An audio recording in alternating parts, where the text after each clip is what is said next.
pledge allegiance to the flag of the United States of America and to the republic for which it stands, one nation, under God, indivisible, with liberty and justice for all.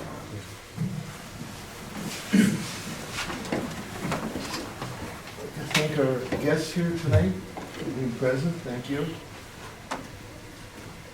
The next item is approval of the agenda for the reorganization meeting.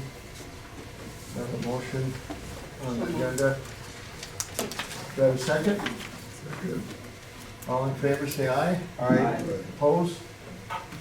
All right. We do have a time for any comments on the public for matters not listed on the agenda. Have any? Looks like none. Moving on to new business. This is the 2024 annual committee and board appointments. And everyone should have a copy. The first one is the city attorney. I should state how we'll do this. We'll go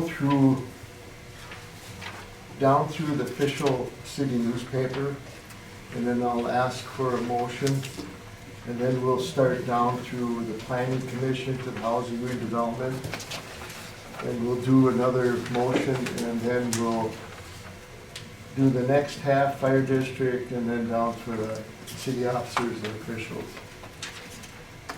So the first one is the city attorney, Flattery and Hood. The city engineer, Matt Wolf, SEH. City Finance Advisor, Northland Securities.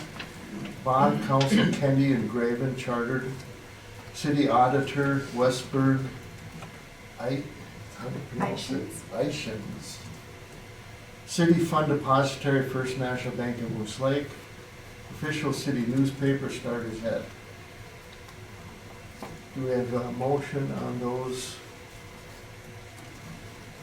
companies? Motion approved. Have a second? I'll second. Any questions or discussion? Hearing none, all in favor say aye. Aye. Opposed? Motion carried.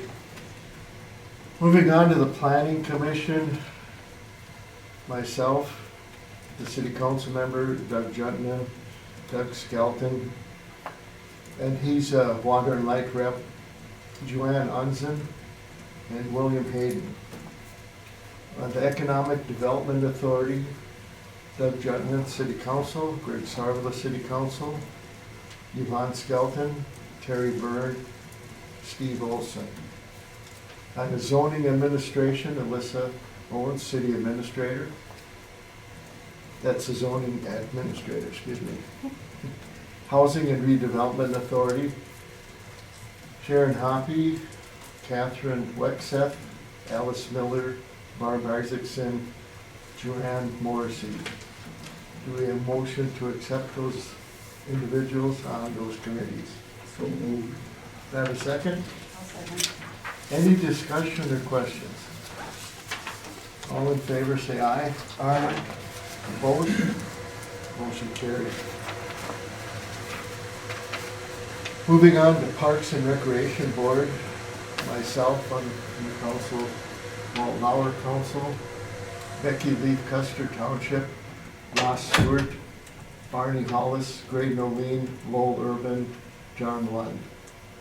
On the Library Board, Walter Lauer Council, Karen Johnson, the Moose Lake Township, Ann Sawyer, Emily Hedman, and Dave Ministo. Cemetery Board, Greg Sarvala Council, Mike Peterson, June Mackey, Walt Lauer, Natalie Frort. Public Utilities Commission, Doug Juntman, Kurt Yort, Doug Skelton. Fire District Board, Walter Lauer, Council, and John Lund, City. Do we have a motion to accept those individuals for those committees? So moved.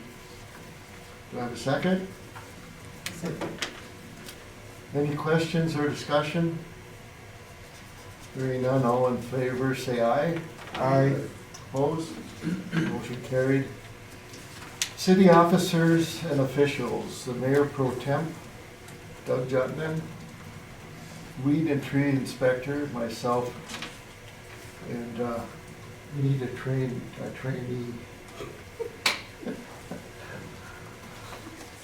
Volunteers? I'll go with you. You said something about a trip to Alaska, so Doesn't say where we check the weeds. I'm willing to learn. Safety officer Phil Etner, waste management director Phil Etner, building official inspector Andrew Sharp. That's pronounced correctly, right? Correct. Township and range. Animal control officer, Moose Lake Police Department, Board of Health, Gateway Clinic, physicians, emergency preparedness, myself, cable television, public access coordinator, Rory Buckritz and Ryan McKeon. Do we have a motion to accept those city officials in their offices? So moved. Got a second? I'll second. All in favor, say aye. Aye. Opposed? Motion carried. City council committees, municipal liquor store, Doug Johnson, Greg Sarvala. Police protection, Chris Husso. Administrative committee, Chris Husso, myself. Cable television commission and communications tech committee, myself. I haven't met very much myself, just so you know. Chamber of Commerce, myself, Walt Lauer. Minnesota Department of Corrections Advisory Committee, myself, Doug Jutnan. Active Living Coalition, Mayor Ted Shaw and Doug Jutnan.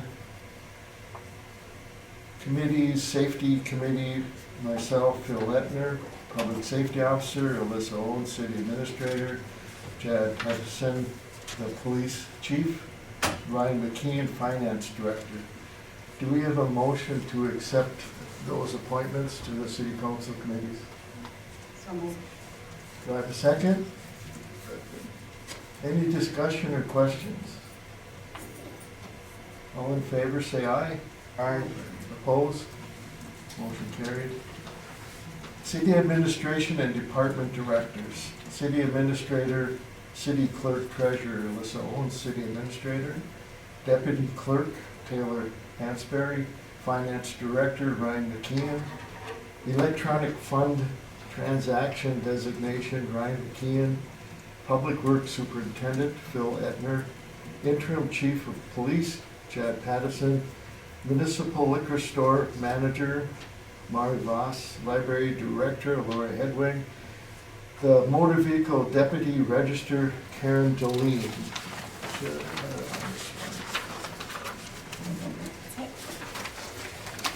With those, do we have a motion to accept those appointments? And a second? Second. Any questions, discussion? All in favor, say aye. Aye. Opposed? Motion carried. On the last page, I suppose I could just read the length of appointments. Planning Commission, 4 years. Economic Development Authority, 3 years. Housing and Redevelopment Authority, 3 years. Parks and Recreation Board, 2 years. Cemetery Board, 3 years. Public Utilities, 3 years. Library Board, 3 years. Maximum of 3 consecutive terms.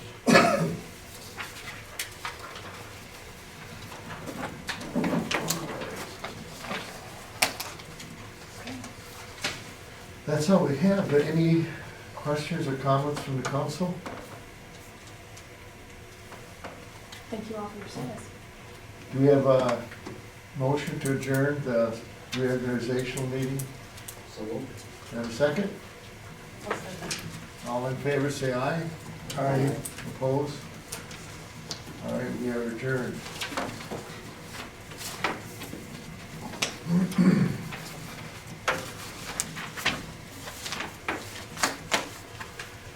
We will now open the regular meeting for the Moose Lake City Council, Wednesday, January 10th, 2024 at 4 p.m. We have already done the Pledge of Allegiance, so we will move on to the approval of the agenda.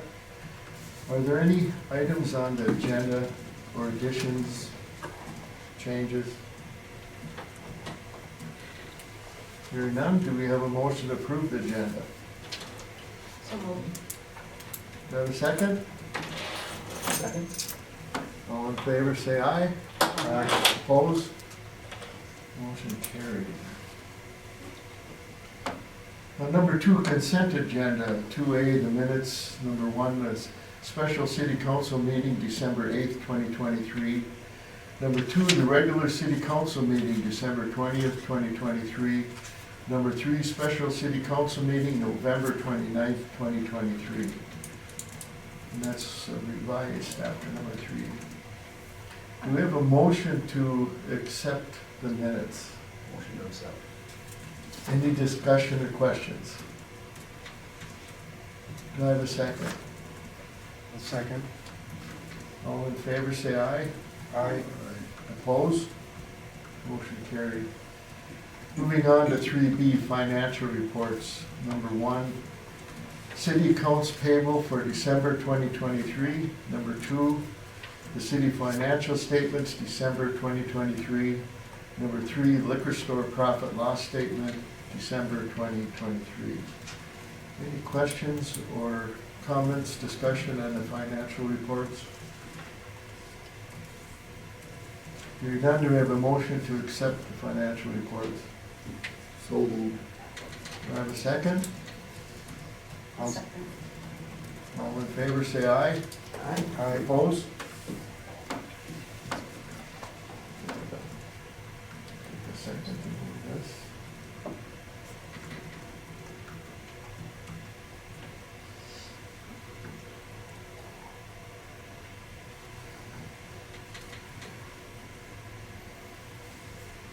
Moving on to number 3, public comment.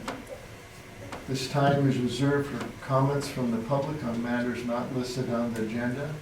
Please keep your comments to 3 minutes. I got one. Could you state your name? Hi, Jim Michalski. It's more of a question. The storm sewer drain in the bar parking lot is sinking pretty bad. That's a fairly deep hole. I just wondered if that's on the agenda to get fixed, or, I'll put it right now on the list, yep, absolutely. it's probably 10 inches down, so it's gotta be hard plowing. Where is this, Jim? Where? It's on the north side of the building in the driving lane in the parking lot. Okay. Right in the middle of the parking lot back there. Yeah, where it floods all the time. It's just, I don't know what we'll do in the interim. it's just kind of a hazard because everybody drives through it and people complain about it. Sure. Thank you. We'll have to put a cone around it for sure. The cone keeps getting pulled out. There's Well, been one there. We'll just barricade it off. That's fine. Great, thank you. Any other comments from the public at this time? Thank you. Hearing none, we'll move on to number 4, departmental reports. Police Chief, department report for December 2023. Counselors, Mayor Shaw, Administrator Owens. So this month, well, last month, I suppose, I have a ripping head cold, that's what I've got the mask for. I don't want to give it to anybody. We had 135 calls for service, which is down from November where there was 183, but it usually goes down in the wintertime, thankfully. We did get the business checks up. That was something I wanted to do. We made sure to get those up. We had 26 business checks where there was only 3 in November. 27 extra patrols, there was 39 in November, 24 traffic stops, 68 in November. There was 6 community engagements, 10 in November, and that's gonna go up with hockey games and basketball games starting up and everything like that. 5 assists to other agencies, 6 in November, 44 calls for service, there was 50 in November, and then 3 medical calls that we responded to. We also started our 24-hour coverage at nights. We have 2 officers on nights now, and that seems to be working well. We're not getting the calls at the PD of people's vehicles being tampered with or anything like that, and I haven't received any calls of businesses or the mini storage or any of them that were having problems before So just having guys on nights 24 seems to be taking care of the problem like I was hoping it would, so. We do have an officer that is probably going to be going back to the Fond du Lac Police Department. August Reynolds, he has a psychological eval on the 23rd, which is usually the second to the last thing before he gets a start date. Just wanted to let the council let everybody know that. He just told me that today, the date for his psychological exams, so. He doesn't have a start date, he hasn't put any 2-week notice or anything like that, but that's usually the last thing that happens before he gets a start date at the new place, so. That is all I have. Any questions? No, but thank you very much, and please pass on a good job. Thank you. City Superintendent Phil Etner, Department Report for December 2023. Mr. Mayor, members of the council, Administrator Owens. Starting the water department, the water department distributed 5.7 million gallons of drinking water in the month of December. I'm currently working on the source water protection grant that we've gotten now 4 years in a row. We have a couple of ideas in mind for what we're going to do with that. I don't exactly know which one yet, but we're gonna put something in, and hopefully we have the same success we have in the past. Sewer department collected 11.8 million gallons of wastewater in the month of December. The new MPDES wastewater permit went into effect the first of the year. That's a book about this thick. That's a big pain, but we're learning it. So it's a whole bunch of new guidelines that we have to follow for the BCA. We've been through 4 of them now since I've been here. We'll get through this one. It's just a matter of a little more learning and things that have changed, and we'll get there. The 2023 sanitary sewer lining project, that is about, I would say, 90% complete at this point. We're about 90%. It went well. A couple things we're working out, but we'll get there. The 2024 lining project is already being planned. The treatment facility, there's nothing to report. That's pretty much put to bed for the winter. It's pretty quiet there. Street department, right away clearance taking place, pothole filling as always. Snow and ice removal now is underway. Cemeteries are shut down pretty much for the winter. I'm aware of a couple of services we have coming up here later in the spring, but nothing relevant right now. The campground bathhouse renovation is about 85%. So and it looks really good. That project's gonna turn out really nice, and we saved a pile of money by doing that work ourselves. So that was really good. The arena's running smoothly. The recycling shed is all done, but that fiber switch, which we need to talk about next week at the, yes, correct, at the Parliament meeting. Other than that, safety training videos did go out to some departments. Department heads this last week with some instructions. They've all been informed. If they have any questions, contact me. Super simple. Everyone has their list of, not everyone, but those department heads have their list of safety videos that employees need to watch. Fill out their forms, get them back to me, and we should be all satisfied with our requirement for our safety plan for the city of Moose Lake. So we're starting that. There's a couple of departments that haven't gotten them yet. You're gonna get them. Don't worry, guys. I know you're super excited. It's coming. So, and then with that, I guess the last thing I got is Jim, thanks for reaching out with that storm sewer. That was the first I heard about it. But to the public, if you see something, say something. Whether it's City Hall, the mayor, anyone who's elected official, myself, any public works truck, mention it to it, and we'll definitely take care of it. So, any questions? Yeah, before you go. Yes. Lisa first. It just came to mind while you were presenting, do you have the number of discharges, or could you get the number of discharges from the pond this year to prior years, or an idea of such, maybe even for a council meeting in the future, just to kind of gauge as far as our lining projects, the impact significance? Sure. 23 was 2.5 Okay. discharges, so roughly probably 60 million gallons. Okay. 2022, I believe we did 4 solid ones on that. So Okay. we're down considerably. That's pretty close to what 120 million gallons. So we're down a lot. Last year was super dry, remember, keep in mind. You know, we didn't have the ionized inflow that we typically have. We didn't experience a whole lot of that. I mean, I couldn't buy a drop of rain for my second crop in July. So, I mean, it was really dry. So we went from what number to 4?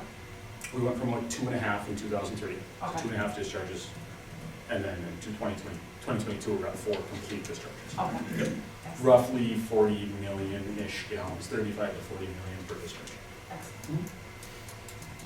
One real quick question on the wellness program. Are you gonna update it somewhere else? Yes, it's on the agenda. Okay. Thank you. Good, because I have nothing on that. Thank you, Phil. Yeah. Pass on, thank you. 4C Municipal Liquor Store Department report for December 2023. Good evening, City Council, Mr. Mayor, Administrator Owens. Things at the liquor store have been going great. Mari's doing a great job. We did complete our inventory on the 1st, so a big thanks and shout out to everyone's hard work that came in to help, Jim included. We really appreciate it. Otherwise, that ends up being a long day, so thank you. We have reached out to the MMBA also now. I know last council meeting, I found some training, serve safe training. It was like $15 per employee.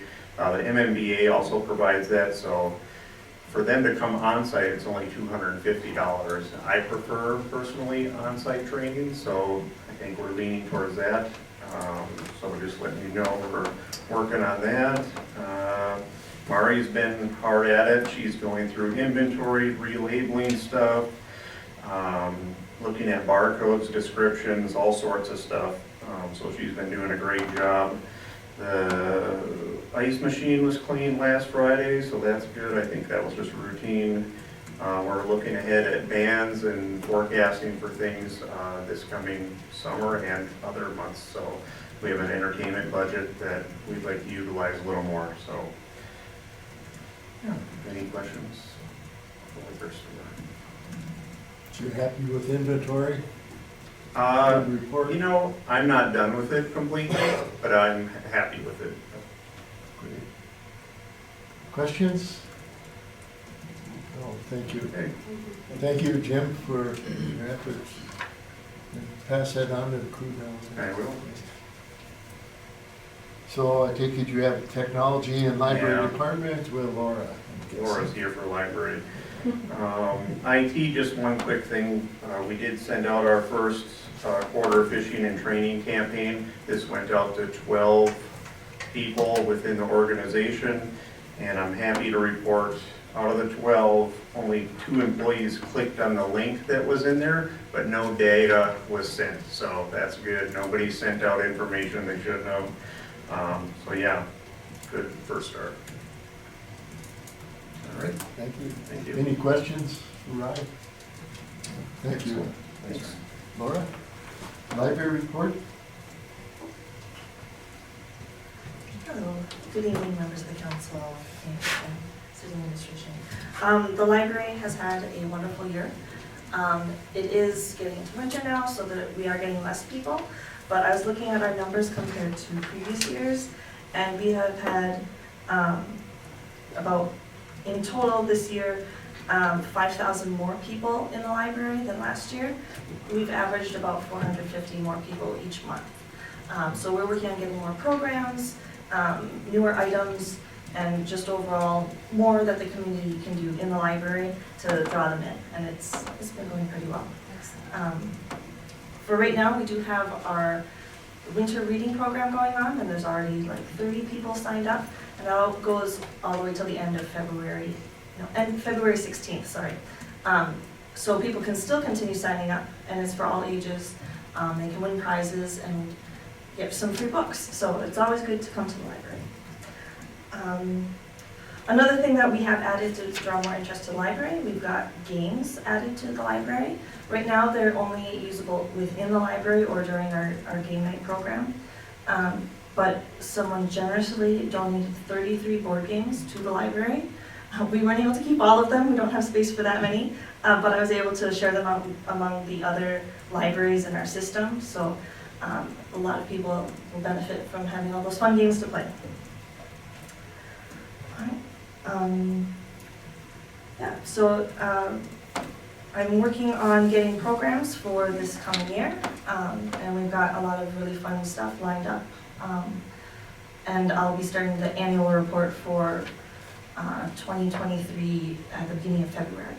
And it looks like we came in nicely on our budget, so we don't have worries about trying to meet that again.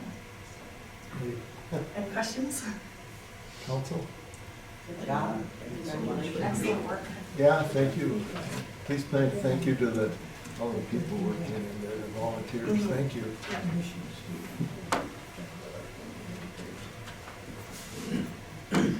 Motor Vehicle Department quarterly update. Back here. Good evening, everybody.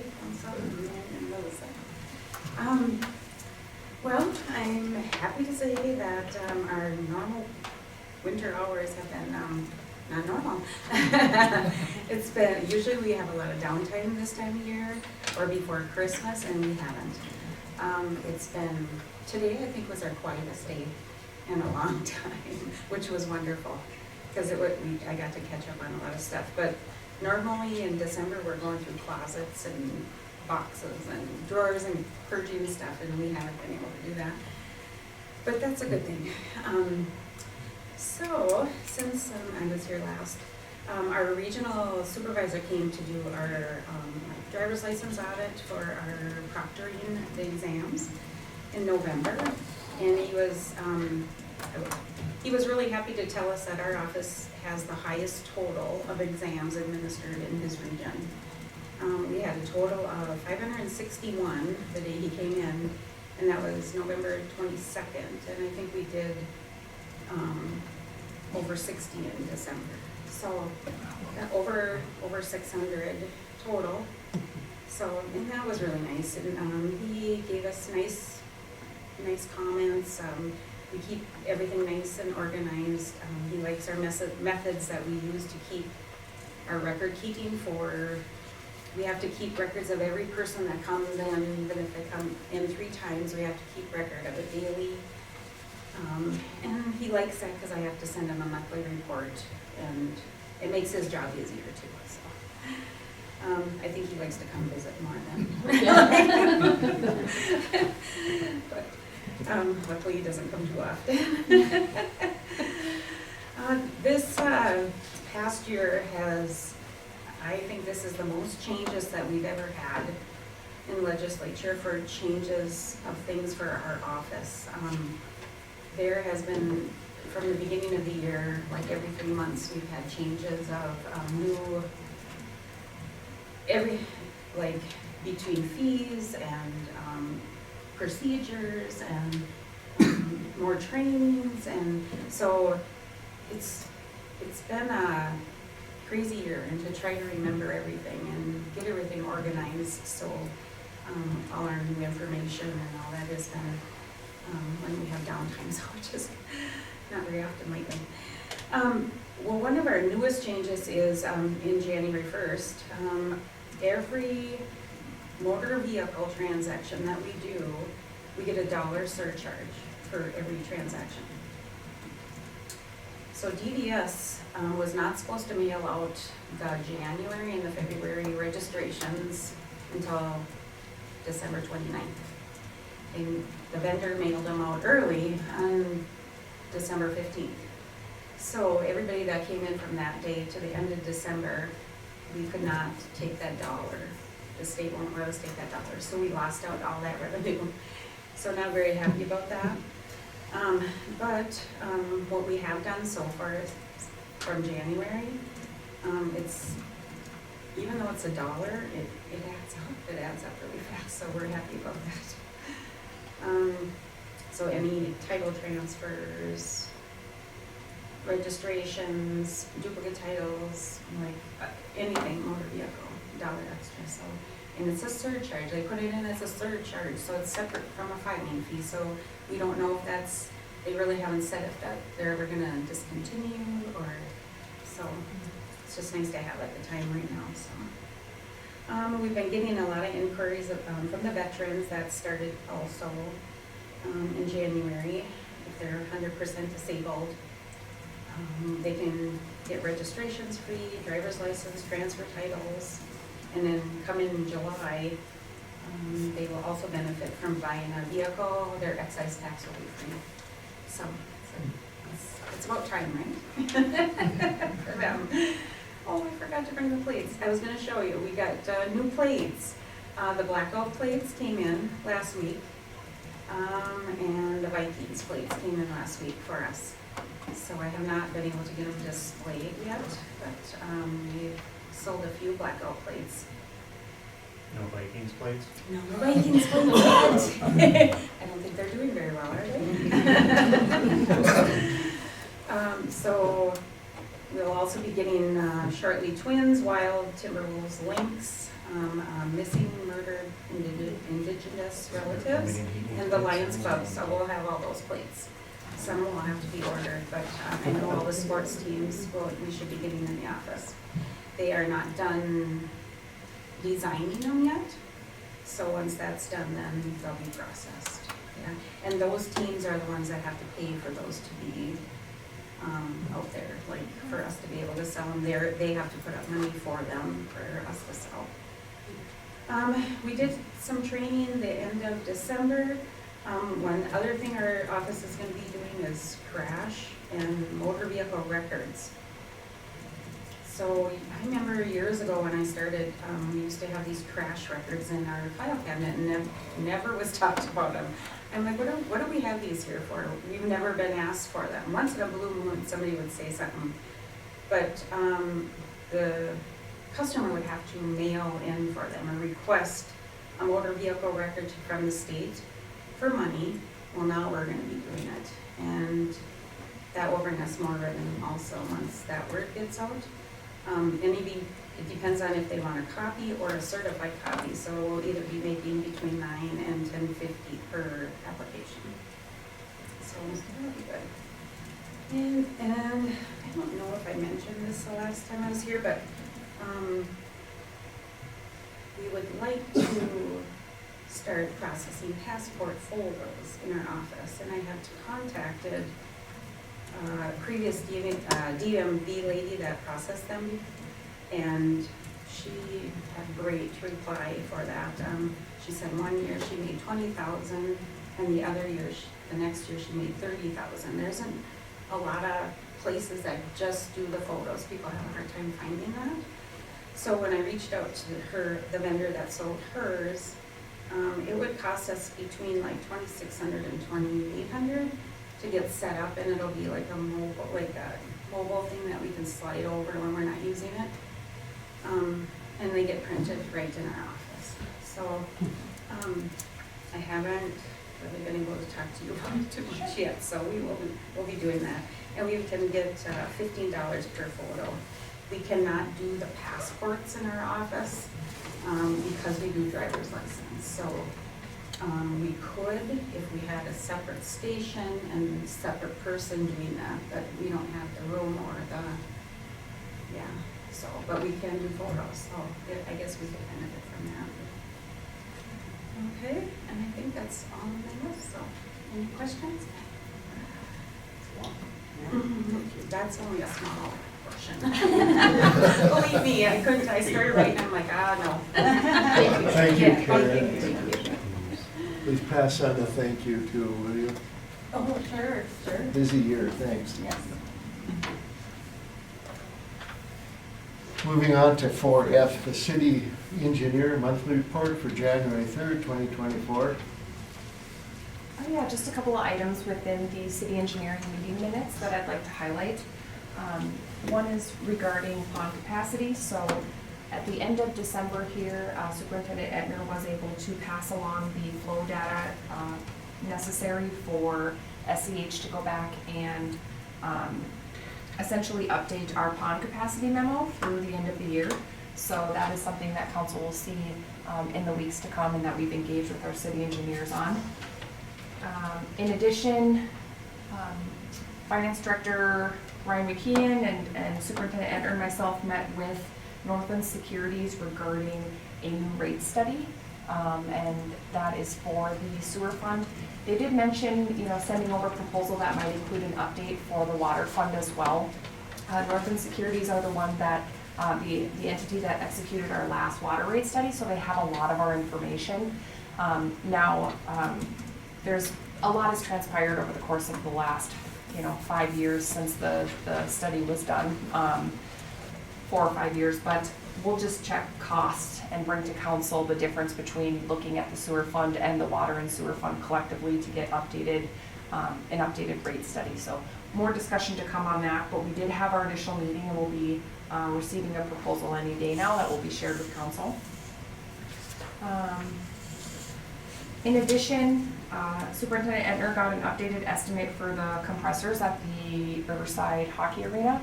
And so essentially the estimate came in at $610,000. The previous estimate was about $520,000. So it has gone up over the course of the last year. This new estimate will be used to apply for the Mighty Ducks grant. We have been notified that the Mighty Ducks grant has been funded again. Applications are due on February 13th. We are engaging with our city engineers on that applications process. There's different levels of eligibility, so to speak, with the grant. So our system, we'd be looking at eliminating R22 refrigerant for an indirect system, so we qualify for up to $250,000. So we will be requesting the $250,000. With that, there is a matching portion. So the city would be looking at what needs do we have collectively with the Hockey Association, the school district, community partners, things of that nature to engage in order to get the other half of the monies needed for replacing the compressors. So all of that is in the works. If you have any questions, please feel free to ask. In addition, we are continuing to engage with St. Luke's and Aspirus regarding the community partnership. So where that agreement currently stands is we have communicated that the language in the agreement that we would like to have as a city review of what is going on in the building as far as signage is concerned. So they're creating some language for that agreement and putting it in, and we'll be sending it back as another draft. And so they've had some with their transition from St. Luke's to Aspirus, they've had a lot of things going on internally for them. So it's taken a little bit of time, but now that that transition is complete, they know then what signage they'd like to have on the side of the building and what that'll look like. So time well spent, and we're continuing to engage in that. We'll also be engaging with the Hockey Association. They do have money set aside for compressors.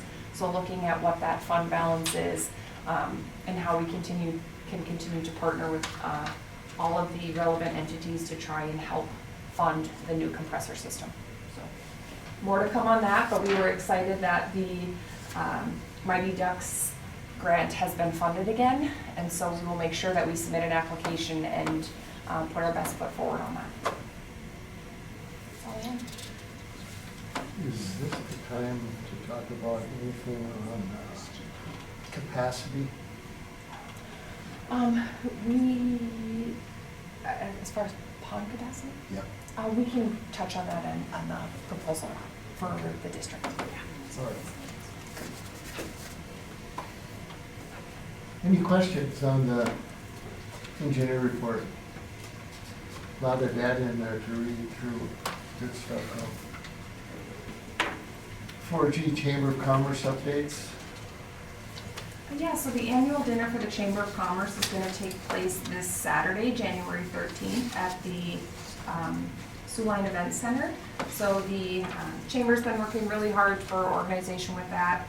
In addition, they'll be looking at appointing new officers and conducting their annual, appointment activities.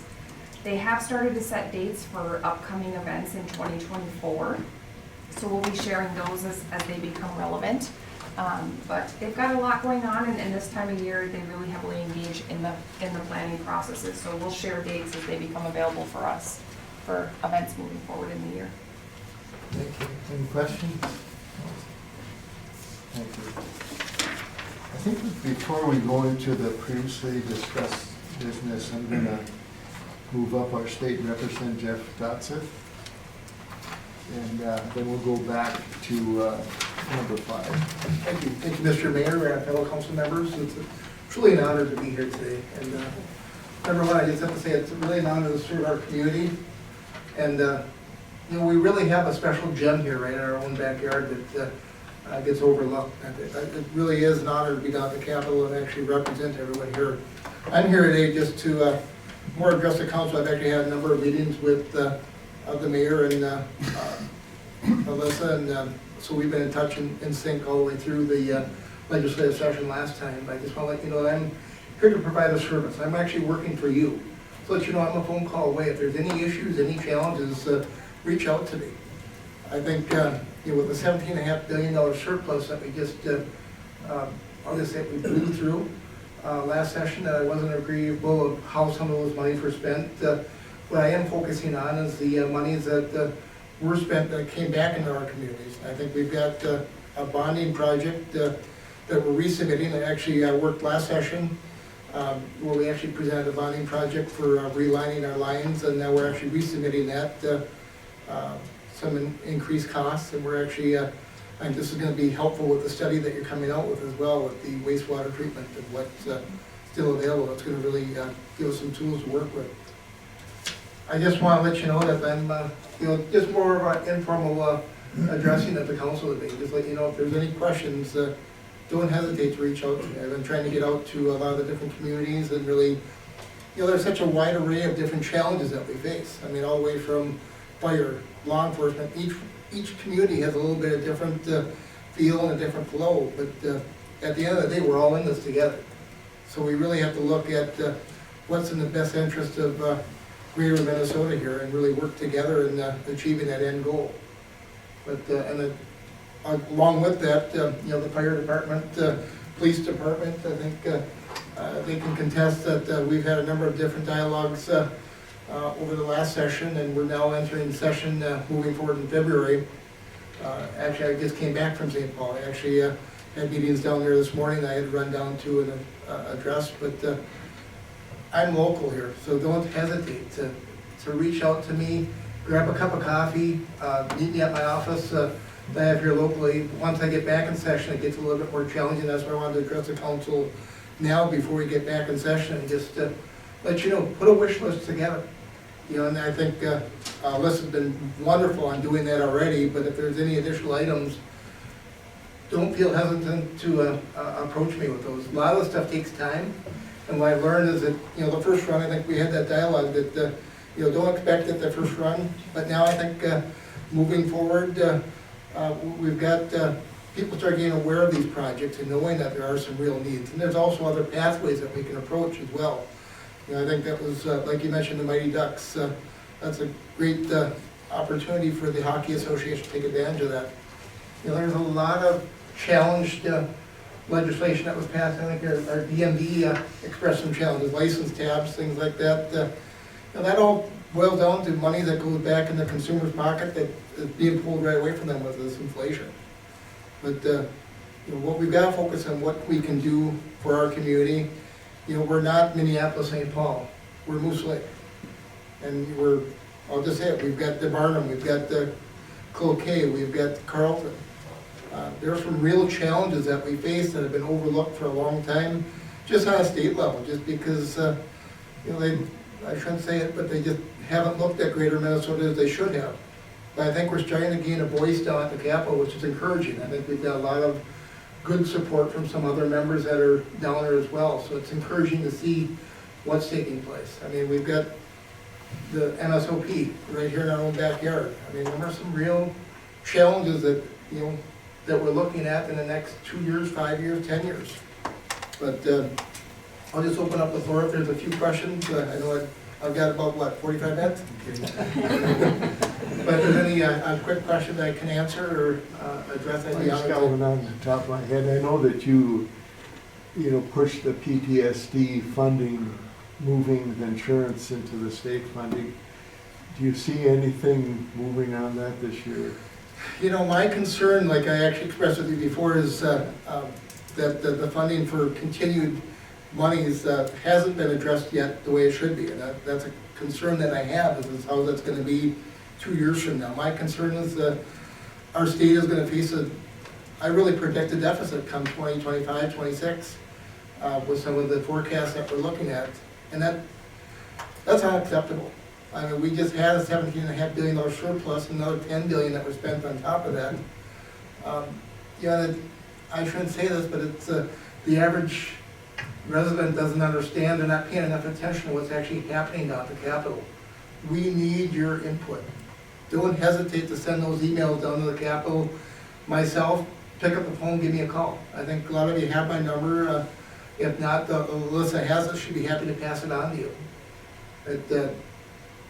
You know, these are real things that need to be heard, not just to me, because I'm your voice and I understand it and I get a lot of it, but if there's blind spots that I don't see, let me know. You're right, PTSD, I mean, we were on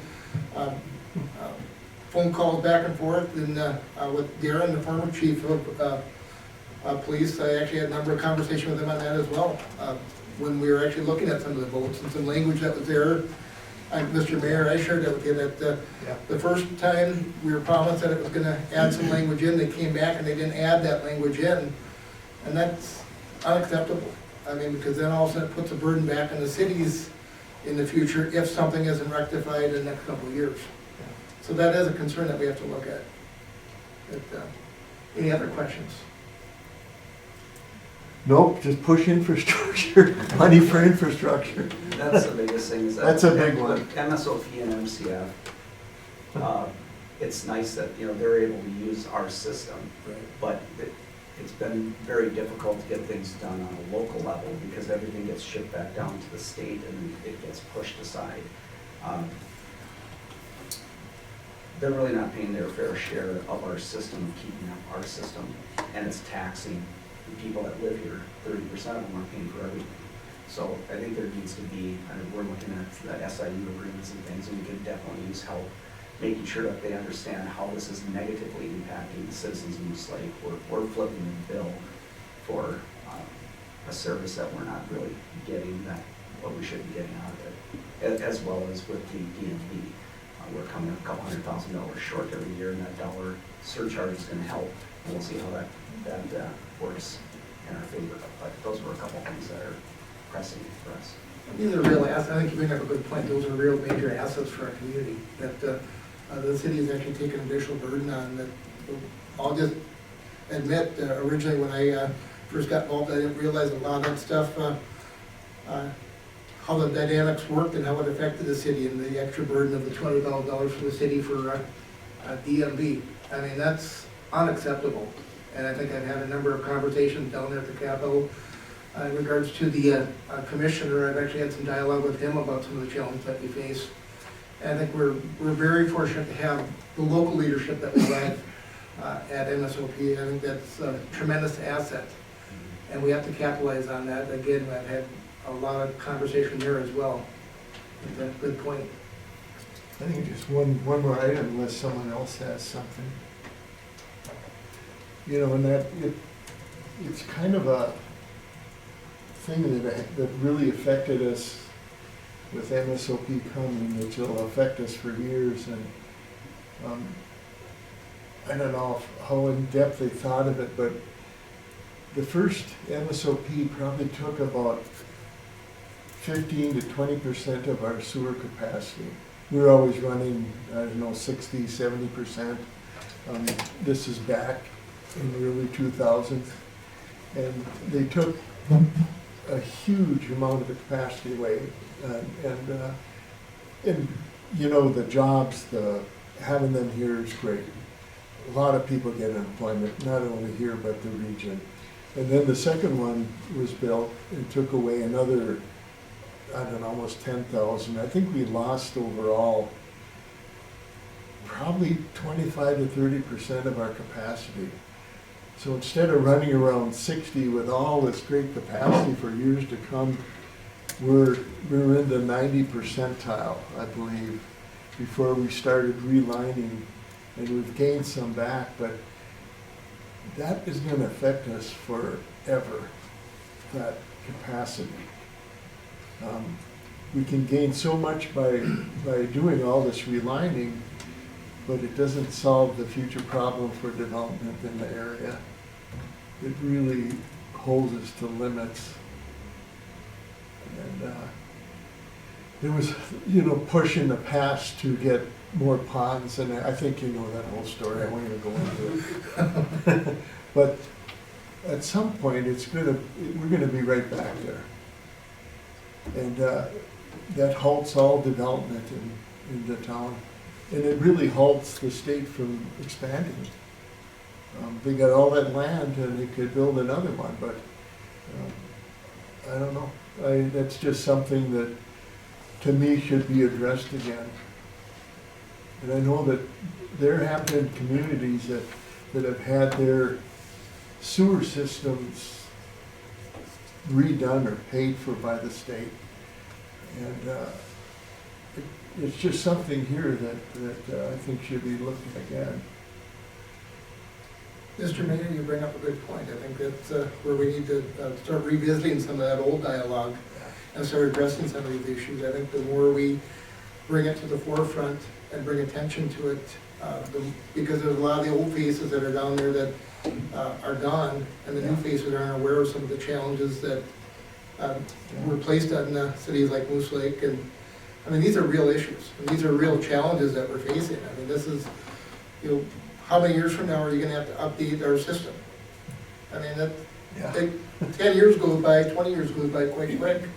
And I think that's something we have to look at, and that message needs to be relayed, not the state. So I'm gonna pull on you for your assistance down there at the Capitol if we need some testifying down there in regard to some of those issues. Yeah, we've been there and we'll do it again. Amen. Yeah. Yes, sir. What about the fact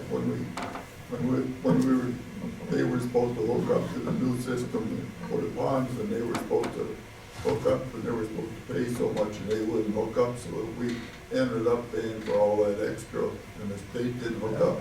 We ended up paying that bill, and we're still paying that bill. Right. What year was that? Well, this is when the expansion, the joint effort, it started in like around 2008, planning, engineering. And it was like about a $7 million project.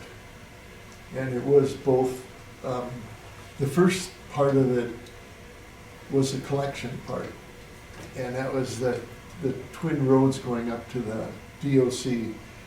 They were totally tore up. New infrastructure put in. Is that a 10-inch sewer? 10-inch? 15-inch sewer pipe. It was put in, and that's when the grinder was put in. Correct. From the grinder down by the bridge, all the way up the twin roads, up to the prison, right up to their entrance. And then their plan was to hook up to it because they're on this old 85, 90-year-old clay line that runs under 73 and runs down through a swamp towards the hospital.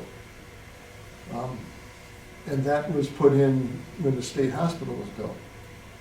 So they're still on that old clay line. They never hooked up to the new one. We got halfway through the project. The second half was to build 3 ponds, which would have given us capacity for years and years and years. We wouldn't even be worried about it. That would have solved all the problems, even without lining. But they pulled out of the project right in the middle of it. And they diverted the funds to new locks instead of hooking up to the sewer and agreeing to help pay for the 3 ponds. Because it was not a percentage. If they were 60% of the flow, they'd pay for 60% of the ponds.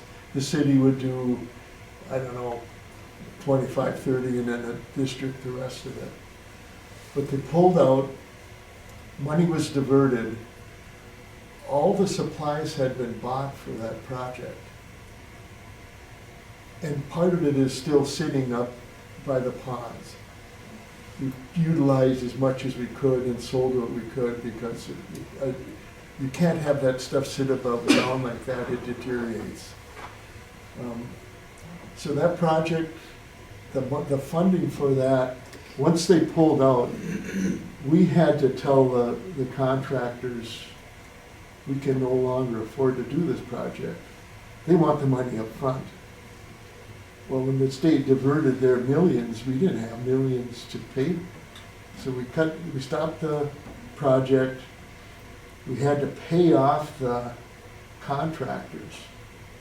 I think it was, I can't remember now, maybe $1.5 million the city paid out to halt the project.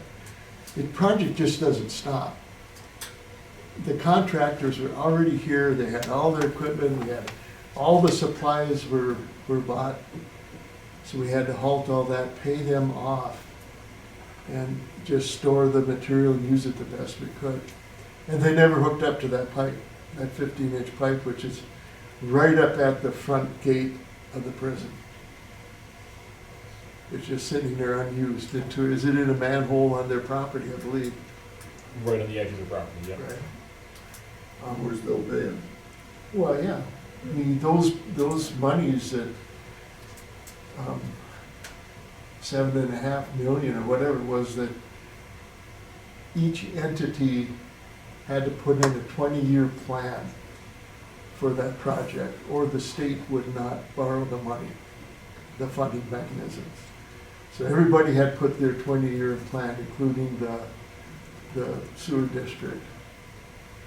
And I think just this year, one of the bond payments are just starting into the 2040 something, right? Yes, there were four Yeah. four bonds, and then one fell off, but then another one came on. So we have 3 lines that we've been paying on consistently on an annual basis, and one was deferred to help with mitigating cost on an annual basis, but we've just started paying on it this year. But anyway, things like that happen. I think you got a very valid point. I think that's another example of just overreach of government. I think you'll find that I'm one of less mandates, and let the cities be able to operate on their own, and communities operate on their own, instead of all these upward mandates that are being applied that have costs that are carried down to the smaller communities. And that's a challenge I have, is all these different mandates and government overreach it really affects real people. And that's what, I'll just say it, that what gets lost down at the Capitol, and sometimes common sense gets flushed out. I think that's where being a voice of reason, but again, hearing some of these comments from you is helpful, because these are real stories that I can actually bring down there and actually share, that I can document and say, okay, this has happened, because some of the individuals down there aren't even aware of these challenges that took place. No, that's 10 years ago, Yeah. longer, actually longer. But, So, again, I just want to have to say that it really is an honor to serve each and every one of you in the community. Don't hesitate at all to reach out, give me a call, or send me an email. Emails are great. It's important because it gives me validation when I try to bring some of these issues up down there at the Capitol as well. And again, I'm a phone call and a step away down the street. If you need to reach out to me, definitely do so. Thank you. I'm glad you're here, appreciate it. Thank you. Yeah. Thank you so much. Moving back to number 5, previously discussed business, this would be 5A. Ordinance number 171, an ordinance amending ordinance number 127, an ordinance establishing use and rate. Regulations for municipal wastewater treatment facilities in the city of Moose Lake. This agenda item is essentially going to be a placeholder this month for next month. So one of our requirements for a third and final reading is publishing. With the holidays, the Star Gazette is going to be able to publish this particular ordinance on January 11th, tomorrow. And so because it didn't make the previous request for publishing last week, we're going to wait to do our third and final reading in February. So again, visibility to this, we are going to meet our publishing requirements, and so we'll have our third and final reading next month if anybody has any additional questions. Questions? Moving on to 5B, ordinance number 172, an ordinance amending ordinance number 122, floodplain management. This is our second reading for ordinance number 172. Again, this is a requirement in order for us to be able to participate in the flood insurance program. If you have any questions as you're diving into this, please feel free to reach out. I do have resources to which I can then direct any questions that I cannot answer myself. This is the second reading, so we will be publishing this as well, and then having a third reading in February for this particular ordinance. This is probably something that we should give a copy to the fire department, part of emergency management, just to have an understanding of what it's saying. And I think police chief should read through that too. Sure. I can absolutely email it out. There's a and lot of stuff in there, and it's good to know. I will do that. Thank you.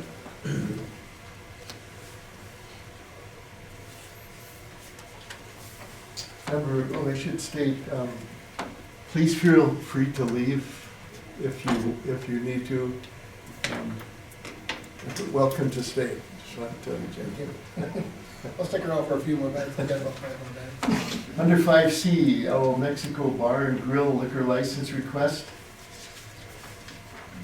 Yes, so I did send a communication out to council with a little bit of clarification of the questions that were raised upon the initial request being made of council. And so what we have, the information that we've obtained from the state is that based on population, the city has 2 on-sale liquor licenses. So the city is utilizing one at the municipal and we have another. This does not include off-sale licenses, so not to be on sale and off sale are 2 separate categories. With that, there are a couple of business categories that do not count towards our 2 threshold for on sale liquor licenses. And one of those categories is a restaurant. So the city does have the authority to issue a liquor license to a restaurant, and it does not take away from our total. We would still have one to give. With that being said, the city does not have the authority to limit a liquor license in this particular manner. So we cannot limit the type of liquor or anything of that nature. If the liquor license is issued to the restaurant, it is issued in its totality. So those answer the questions that have been brought forward thus far. And so that is all the additional information I have to share with council regarding that particular request.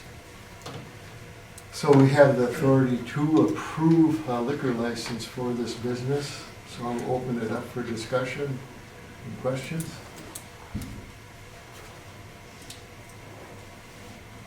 Yes. When please. was their anticipated opening date, or does it all hinge on this liquor license? It was this spring, I believe they said that they would move ahead if they get their liquor license, and it'd be in the spring. I did receive a communication from Mr. Mike Anderson, and he did communicate to me yesterday, and the communication stated that the owners of the restaurant have signed a 2-year lease with him for that establishment. I don't know if their lease is contingent upon the approval or not. That was not shared with me. It was just that he is engaging in a lease with the restaurant owners at that particular location.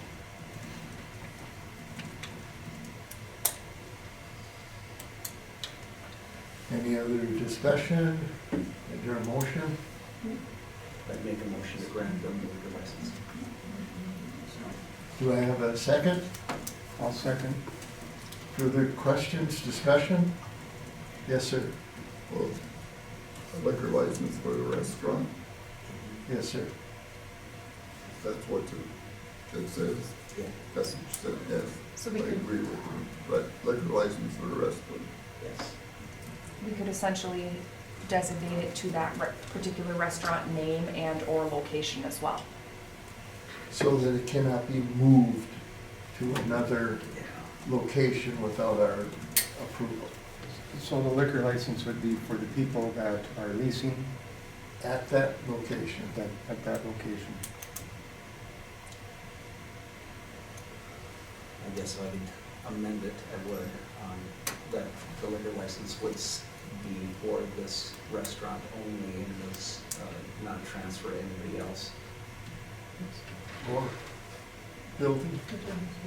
Or It location? stays with that location. Or, yes, Who did the second? well, You, you I'll that's second. it? All right. Any other discussion, questions, statements? Hearing none, all in favor say aye. Aye. Opposed? Motion carries, so you can notify them. Thank you. Moving back to new business, this would be 6B, Moose Lake Area Historical Society Annual Update.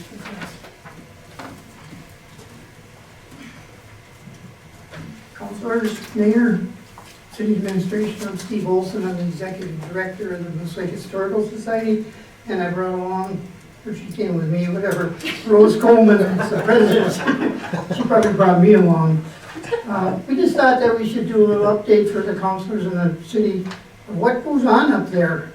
And started with our mission statement is to collect, preserve, and promote the history of Moose Lake and the surrounding area. We do that in many ways, some of which are listed, and I'll go through my list, and then Rose is going to tell you about what her archive group does every week. We average between 800 and 1,000 visitors to the museum every year. Only 5% come from the local area. We keep track of that. So it's amazing that most of the people in town have never been in the building. We hosted visitors from far away as London, England this past year. These visitors spend time in the area, they eat here, they shop, and it all comes back to the city and some sales tax. We provide free space for meetings such as the Boy Scouts, Rural Water, Community Christmas, and any other nonprofit that asks to have a meeting up there. We have 5 part-time employees who live and shop in the area. We host the DMV testing and road testing for a small fee that kind of covers our custodian setting up and cleanup every Thursday. And just this week, the examiners told me they're now going to have 2 examiners in Moose Lake every Thursday instead of 1 because they can't keep up with the demand. And they also say that 80 to 90% of the demand comes from the 7-county metro area. These people can't get scheduled down there to take their road tests, so they're coming to Moose Lake. And, you know, they're here, they buy the stuff, they like it. And my closing is, none of this would be possible if we didn't have the support of our 200 members, the city and the townships around here that contribute to us because it's a big event to run that place, and without help, we'd never make it. Hi, good evening. I just wanted to bring to you all the fact that we keep history of Moose Lake. We've got since the start of the Moose Lake municipal, the city. We are in the process now of computerizing an index of all this information, and it's a slow process. We are indexing photographs that we received from the Fultz Photography Studio. We have obituaries from as far back as we can collect them. We have plat maps, we have city minutes, we have family history. A great place if you want to do genealogy. In fact, you can come in and say, run this name, and we can run it through our system, and we can find your grandparents' graduation picture from Fultz, and we can get you a hard copy of that. We can find out that you're listed in one of the many books written about the area. We have access to all the historical information that we keep, along with all the artifacts that we also keep in the museums. We try to keep local. We have some things that are just generically fun, so we do keep that, but a lot of local history. And it's really coming around with all the information that we do have. So if you would ever do have a question, we even ran across a story, and this was regarding a council election from years back. And there was a tie. And they said, well, should we have another election? And they said, no, let's just flip a card. They did a card draw for the winner of the draw. So that was kind of interesting, all this information. So anyway, and again, like Steve said, thank you for all your support. Thank you very Thank much. you. Appreciate your coming. Thank you.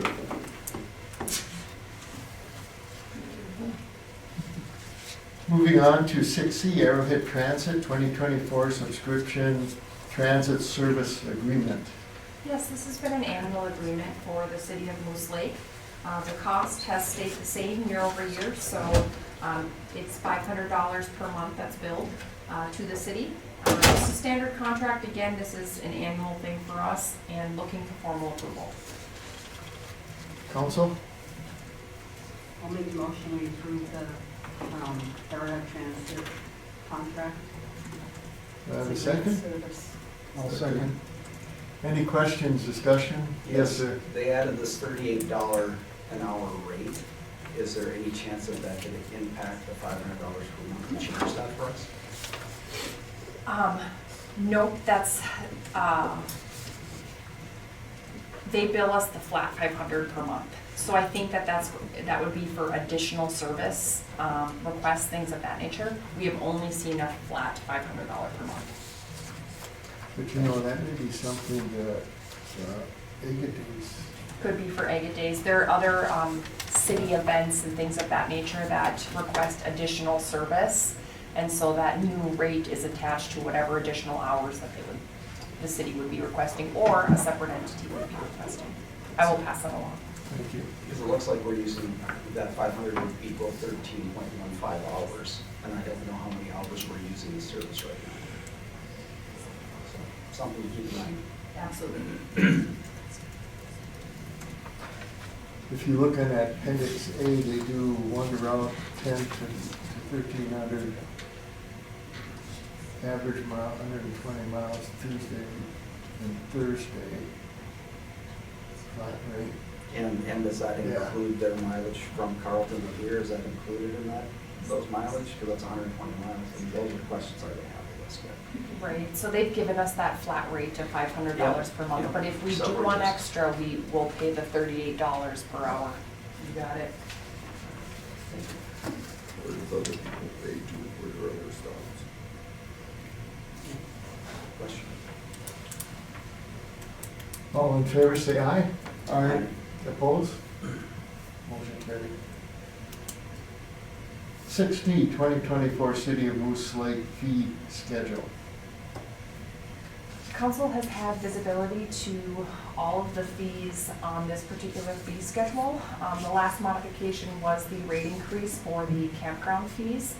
This is just an all-encompassing, this now has those new fees on it, and it's part of our annual adoption in January. So this is the official City of Moose Lake fee schedule. I'm looking for formal approval. Open up for discussion, questions? I just had a question on the electric for the campground fee. Is there so many kilowatt hours that they're allowed, or how are we basing that fee? Is there a limit, or do they pay more? So the daily, you're looking at the daily fee of $40. No, I'm looking at a seasonal permit, they pay $2,500, is that unlimited kilowatt hours of electricity, or? Because other campgrounds like Idlewice does 1,500 kilowatt hours, and I think that we should be looking at that and find out how many kilowatt hours each person is using. If they're using a lot, it's maybe we're not coming out on the other end. Sure. So we might want to set a ceiling on that and charge them accordingly. Excellent. I think we would need to study this year and then make Sure. adjustments Yes. if need be next year. It'd just be nice to be able to pull that out, if we can pull out what they're using. All that Excellent. would take is the meter down there. Meter look up. Yes, sir. Usually, they have, I think they have a pretty good idea because what size of plug-in they can plug in. Yeah, well, like at Idlewice, each one of us has our own meter. Oh, And then they do that read it on at top the of it, beginning yeah. and at the end, and if you're over the 1,500 kilowatt hours, you can pay. Okay. That's excellent. Good point. Thank you. Do I have a motion to approve the fee schedule for 2024? So we Do I have a second? I'll second. All in favor, say aye. Aye. Opposed? Motion carried. Moving on to 6E, Homeland Security and Emergency Management 2023 flood event reimbursement update.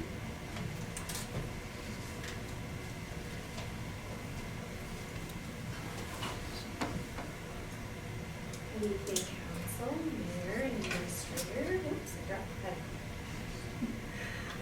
So we were notified by the Department of Homeland Security Federal Emergency Management Agency that our obligated reimbursement for our project category B was approved. And that total was $56,693.95. We also have a project, category G project that has been obligated to us. I'm not sure if that one has come through yet. It did? Perfect, and that one was for $23,052. There's a third category that we can put in for reimbursement for, that is category Z. And essentially, they will reimburse us for the cost, the administration and management costs of facilitating this reimbursement. So any meetings that we had to have with FEMA, any trainings that we had to do, any time that we spent putting together spreadsheets, we can be reimbursed for that cost. There won't be a lot for this because we have learned essentially from past experiences. So we have pretty much everything ready to go, and we were pretty quick and didn't spend a whole lot of time on it. So we can ask for reimbursement, but those are going to be very minimal. Great. Questions? Council? No, thanks, good job, thank you very much. I would just like to thank administrative staff too. I mean, this project was wrapped up within a matter of months, as far as the incident is concerned, and in the past, it has taken years. So to be able to get this amount of money back and as quick as we did, it was definitely a win for the city. Good job, thank you. And you must have the next one, wellness program. Okay, so we started at, towards the end of the year of 2023, we started working on a wellness program. This was initiated by the suggestions to have this in place for our public safety officers. This would be really good to have for our entire staff, however. So a wellness program typically focuses on 4 main areas: your physical health, emotional health, social, inner self, and your financial well-being. So some ways that we have decided to focus on these categories is maintaining sleep, nutrition, and exercise. So things like making sure that all of our staff has access to clean filtered water in all of their locations, and making sure that scheduling always allows employees to get adequate sleep between their shifts. For example, if we have a training mandatory for our Muni employees at 8 a.m., don't schedule them to work the night shift the night before. So just being mindful of their physical health in that respect. Emotional support, emotional health, just making sure that we're doing regular check-ins with our staff to make sure that they're feeling good. Peer support, there are some trainings that we have looked into, particularly in the law enforcement department. Peer support is very, very important, and I know that there are some trainings offered on a county level that we could look into, and typically they're not very expensive.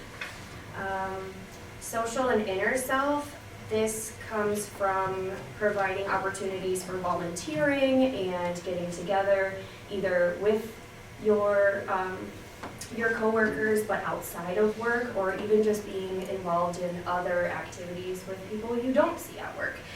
So we would like to grant free admission to Open Skate to any of our employees.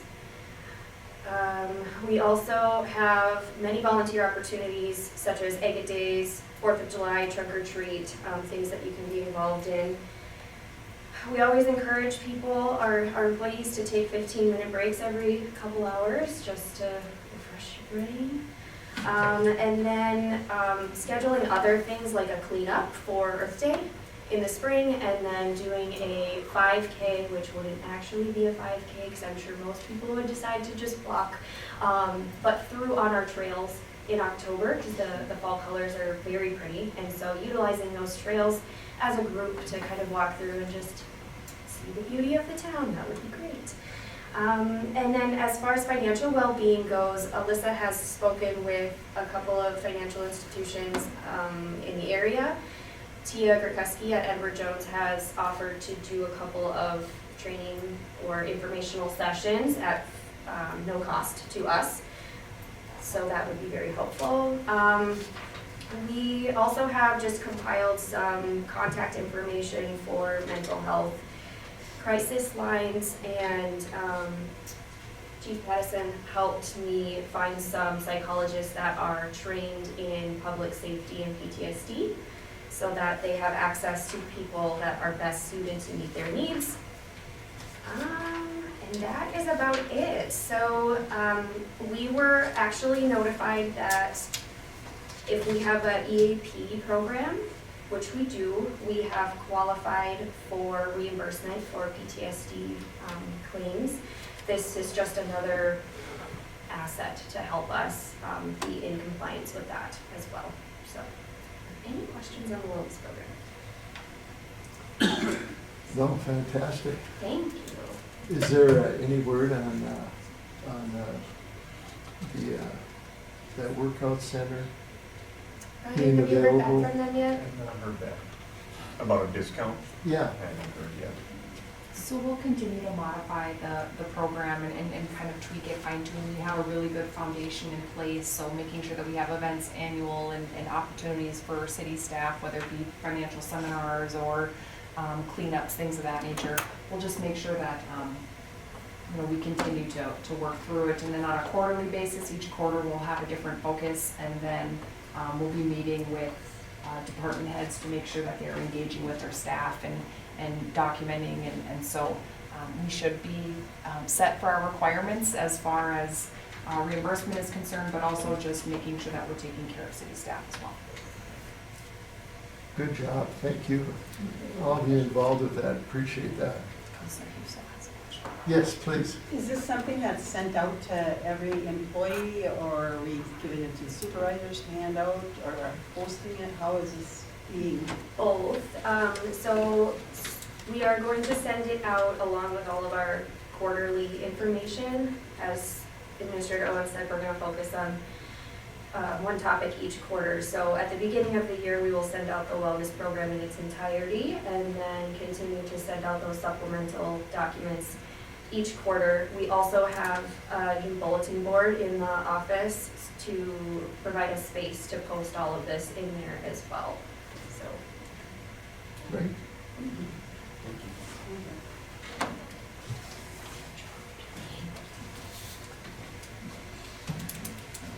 Coordinated Business Systems copier quote. I am back. The copy machine we have up in the city office, it's its last leg. It's lasted longer than most do.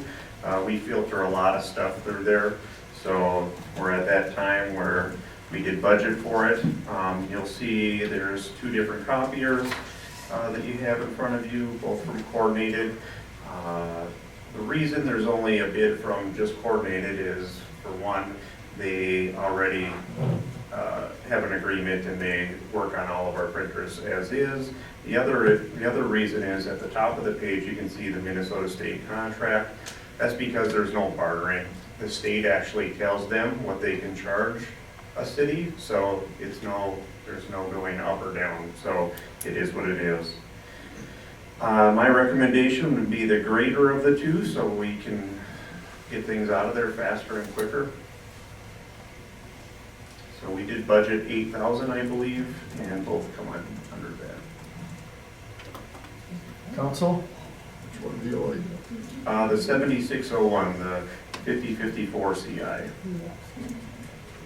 wasn't an option for leasing. There are options for leasing, yep. We currently own the one we have, so maybe we'll repurpose that somewhere else. We can lease, definitely lease. I don't have those quotes in front of me. I'm just wondering, I know the county lease, and by the time we get done with the copier, it's not worth anything. Sure. You know, Yep. just maybe for the next round. And it's the same thing with the one up there. If they took it away, they would just be recycling it, so they wouldn't pay us for it.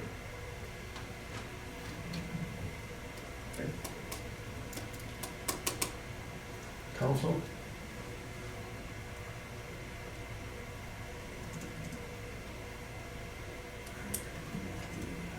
Make a motion for the, how do you pronounce the name of it? Hyacera. Yeah, the Kyocera Escalfa. Yeah. I wasn't gonna 54, attempt yeah. that 5054 CI for a purchase price of $7,601. Do I have a second? I'll second. Any further questions? Hearing none, all in favor, say aye. Aye. Aye. Opposed? Motion carried. Thank you. 6H Riverside Arena bleacher heater quotes. Yes, so in the 2024 budget, we have a bleacher heater in our, for our capital improvements. And on page 106 and 107, we'll find two quotes for that, one from D&E Heating and Cooling for $5,800 and one for Region Electrical and Mechanical for $6,000. Is it? No, 62 was with that credit card processing fee, so it looks like 6,000. Okay. What is your recommendation? I don't, we, the city of Moose Lake has hired both of these companies in the past, and they have done very good work. Both of them, so I do not have a recommendation. Open it up for discussion, questions, or motion? I would just say if we have another one right after this, do we not? And it's that same two companies. And it's even more noticeable that the cheaper company, I think, is cheaper on the second item as well. So I would say that we should probably look at doing the cheapest ones and they're both the same. So I make a motion to go with D&E Do it. for $1,500. All right. Do we have a second? I'll second that. Any questions, comments? All in favor, say aye. Aye. Opposed? Say no. Motion carried. Okay, number 6, Community Center rooftop unit quotes. Same thing, 2024's budget, we budgeted for another rooftop unit for City Hall here. We do have 7 of them up there. This is the 4th one I believe we have replaced. The next 2 pages down, here's quotes for a rooftop unit as well from the same 2 contractors. Same old thing. We have one for D&E for $17,650 and one from Region Electrical and Mechanical for $19,500. Council, questions, discussion, motion? Motion to go with D&E for $17,650. Is that a motion? That was my motion. That was the motion. Do we have a second? I'll second. Questions, discussion? All in favor, say aye. Aye. Opposed? Motion carried.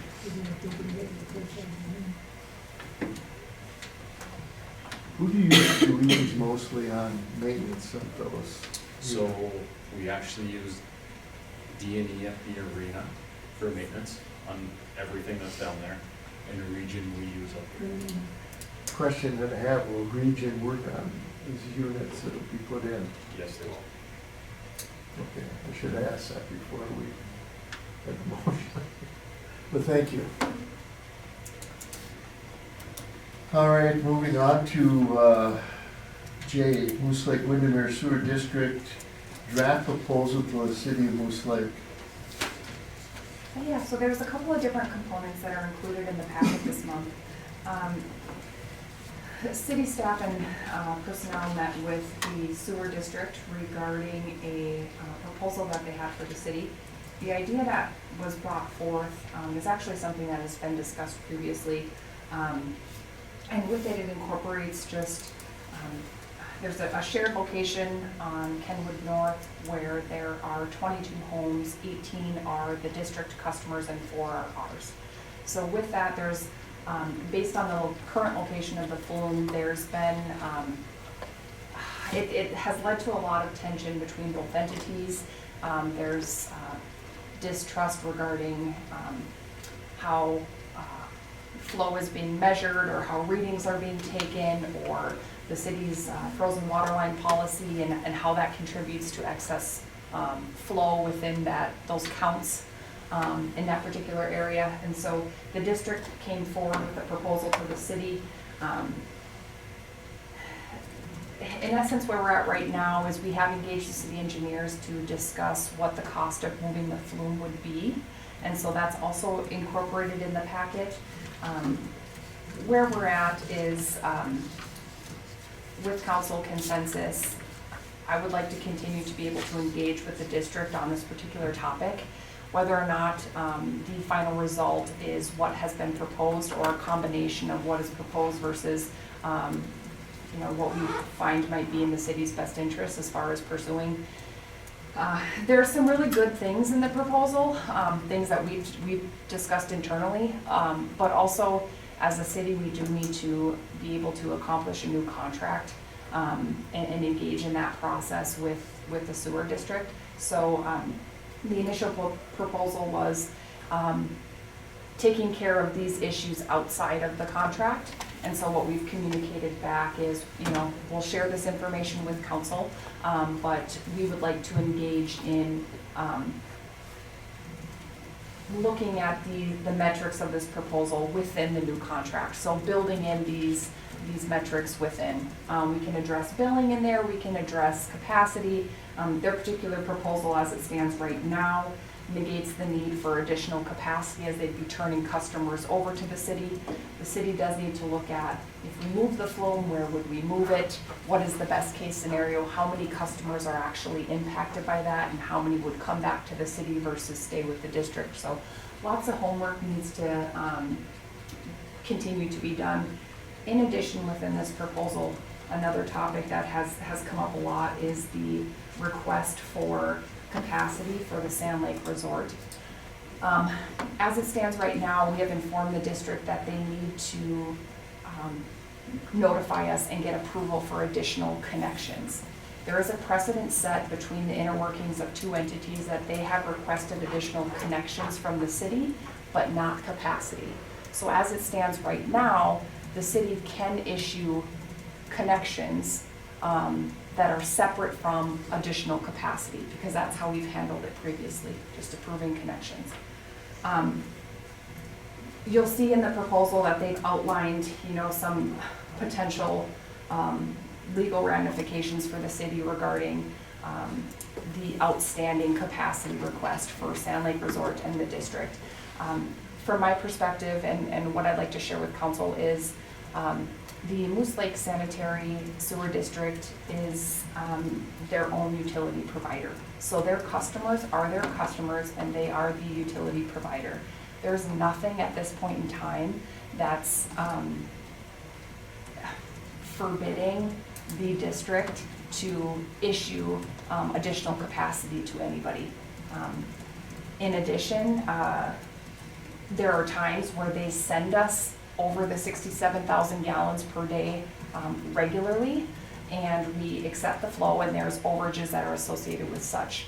We've never told them that they can't send us more than 67,000 gallons per day, and quite frankly, they do on a consistent basis. So I just want to highlight the opportunity to, based on precedent, look at connections separate from capacity, and also that there is separation from us with regard to the request in that we can handle capacity between the city and the district within our own contract, and essentially that's a side issue to the request that's being made for additional capacity for Sand Lake Resort. So wanted to have open dialogue. This proposal brings all those different issues forward. I think there's definitely a need from a city perspective to continue to engage with the district on these particular issues, but also handling them within the contract. And so we kind of have, I think they would like to have it all built in together and addressed outside of the contract. Now that's not in the best interest of the city, so we'll make sure it happens within the contract, but also their interfacing with their customers is separate from the city and should be handled as such. So if we approve tonight, number of hookups, how many would that be? It'll be 15 new connections. And so what the precedent is, and what has occurred, is they just email us and say, hey, we have a new connection, we have a request for two new connections, and so the city's approved the connections without modifying capacity in the past. And so, you know, if council would like, and they would like to issue the additional connections, I can always draft a letter to the district stating such, and then that capacity would be addressed in a different form. Yes, Greg? Is this number of connections specifically for a specific? So in their proposal, they highlighted that, that the Sand Lake Resort has requested 15 new connections. So, in other words, they're asking for Sand Lake Resort. Correct. Correct. And again, that interworking, I mean, we can grant the district such, and it doesn't even have to be, you know, specific. Again, that takes place between that utility provider and customer. Correct. Yep. And we still have the contract work ahead of us with their proposal. Right. Phil, any comments on any of it? Parts of this proposal look good. I guess tonight I would kind of like let's investigate this more. There's a lot of work that's going to go into even deciding if this is the right decision for the city of Wolf Lake. There's multiple hours that I need to spend in their field figuring out what their equipment looks like, what their utility looks like, what's their pipe, their manhole, their pumps, their lift station, the whole 9 yards. It's going to take some time. Obviously, we don't mind doing it, but we need to know that either this is something you guys want us to look into and give us essentially your go-ahead, or not. Yes, sir. I guess at the moment, my thoughts are is to go ahead with this now and go ahead with dealing with the. Yeah, there'll be two motions on it. Okay, I mean, basically to go ahead with giving them the so-called hookups. Right. And then the then proposal. dealing with, The proposal. right, with the Right. so-called, with the sewer district. Right, right. All right. What's the- And before I open it up, anything else to add in, Phil? Not currently, no. Okay. Yes, sir. My concern is that I agree that we're in negotiations of the contract, and I read it, and it looked like there's a lot of good things, and we as a council did not even receive this until yesterday or the day before, this information. I think for us to act on something that we just received that is very lengthy, I do think that we need a little bit of time. I see what you mean. It's to It's not- investigate. Yeah. It's not to approve. It's a motion to investigate their proposal. I think that'd be prudent, Right. because I was very hopeful when I read this, but we haven't even talked. Right. Phil probably needs, what do you think, a month or more at least? Yeah, I would say a couple of weeks for the field work, but there's a lot of administrative stuff that has to go into this. too. Yeah. It would just to go ahead with their proposal, the approval, and then we would be acting on it in the next few months. And I do Yeah. like the fact that it gives us a solution to their consumer that's been coming to them for a couple of years now and wants to do something for the community. I think that's excellent. But I think that we do, now that we have this information, we do need to dissect it and make sure that everything's done properly. Yeah. Yes, Chris? Well, but by giving the 15 additional hookups, will that affect anything in here? Go ahead, please. Yeah, just for clarification, thank you for bringing that forward, Councilor Jutman. All that Superintendent Entner and I were looking for today was just essentially, in regards to this proposal, just consensus that you want us to continue to put city resources and time and effort into investigating this. Correct. We did get information from our engineers. You can see that in here, you can see what the number comes back at. Again, we're gonna have to look at flume placement, you know, the transfer of customers, what that looks like. Billing issues, I mean, there's so many different things, but we just wanna make sure that council's engaged and wants us to continue to put resources towards that. The connections, request is a separate issue. It's listed in here, because to them, it's a immediate action piece. But it really is separate from whatever we determine to do with the district. So however council would like to proceed, but as far as the proposal is concerned, just looking for the green light that city resources continue to go towards investigating this particular option. And I would say the connection issue is not a separate issue. If you're talking about 5,000 more gallons or whatever it is coming through, I mean, we're talking about a lot, or whatever that total was. I mean, it's a big amount. It does impact our total capacity that we've been fighting to increase. You know, so I just want to make sure that we're not putting the cart in front of the horse right now when we have very promising information. I'd really like us to dissect this and make sure that we have all the factual information before we make that decision to do anything. Just my opinion. Anything else, council? The gentleman is here who asked to come to this meeting tonight to state the word. You're more welcome to come up, please.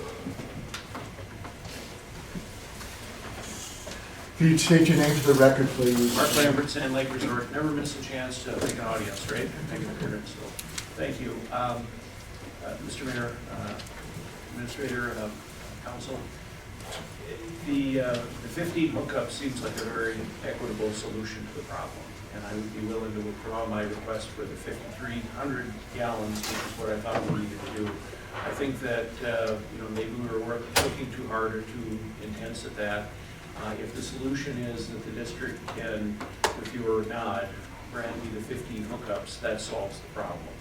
And I think they seem to feel that they need to look to you to get some sort of a nod. So if the nod is simply, you're okay, with 15 hookups, obviously there's consequences that'll come by that, and I know that everybody's working hard to resolve those consequences. But from our point, if you sure could give Alyssa the nod to send a letter acknowledging the 15 hookups, that would get me on my merry way. Thank you. Thank you. Any further? Yes, sir. I mean, I brought it up to basically to get emotion. I had a long discussion with Phil today on the part of moving ahead on the other part of taking the part of their so-called hookups and stuff over to us, on the part of us being able to get some more pieces in our future down the line of possibly some other directions for us going for having more property and stuff like that, for what we could be going in the future and expanding the city of Moose Lake in directions and stuff like that. So I wasn't just necessarily looking at only one direction. I was also looking at the direction of also, can we expand Moose Lake too also? And I know we're gonna have trouble as far as our total sewer capacity, and we're gonna have that no matter what. It's coming down the line, we have to do something, because we aren't gonna have the sewer capacity for Moose Lake the way it is, period, if we, even with what we have, because we expand up by the new school, if we expand here at the old school, and if we expand beyond that point, and we expand at the new school, and if we sell more, the school gives us more property, how much more we got? We haven't got enough now, so we have to do more than just what we have. To my point is, the 15 hookups is a point where to get things moving and get pointed get the so-called sewer district to the table and get things moving in a direction that things get moving. Because the sewer district, to my point, has been horseshit to deal with from the beginning. So that was my point, so I'm done. I'm sorry. Sure. No, thank you.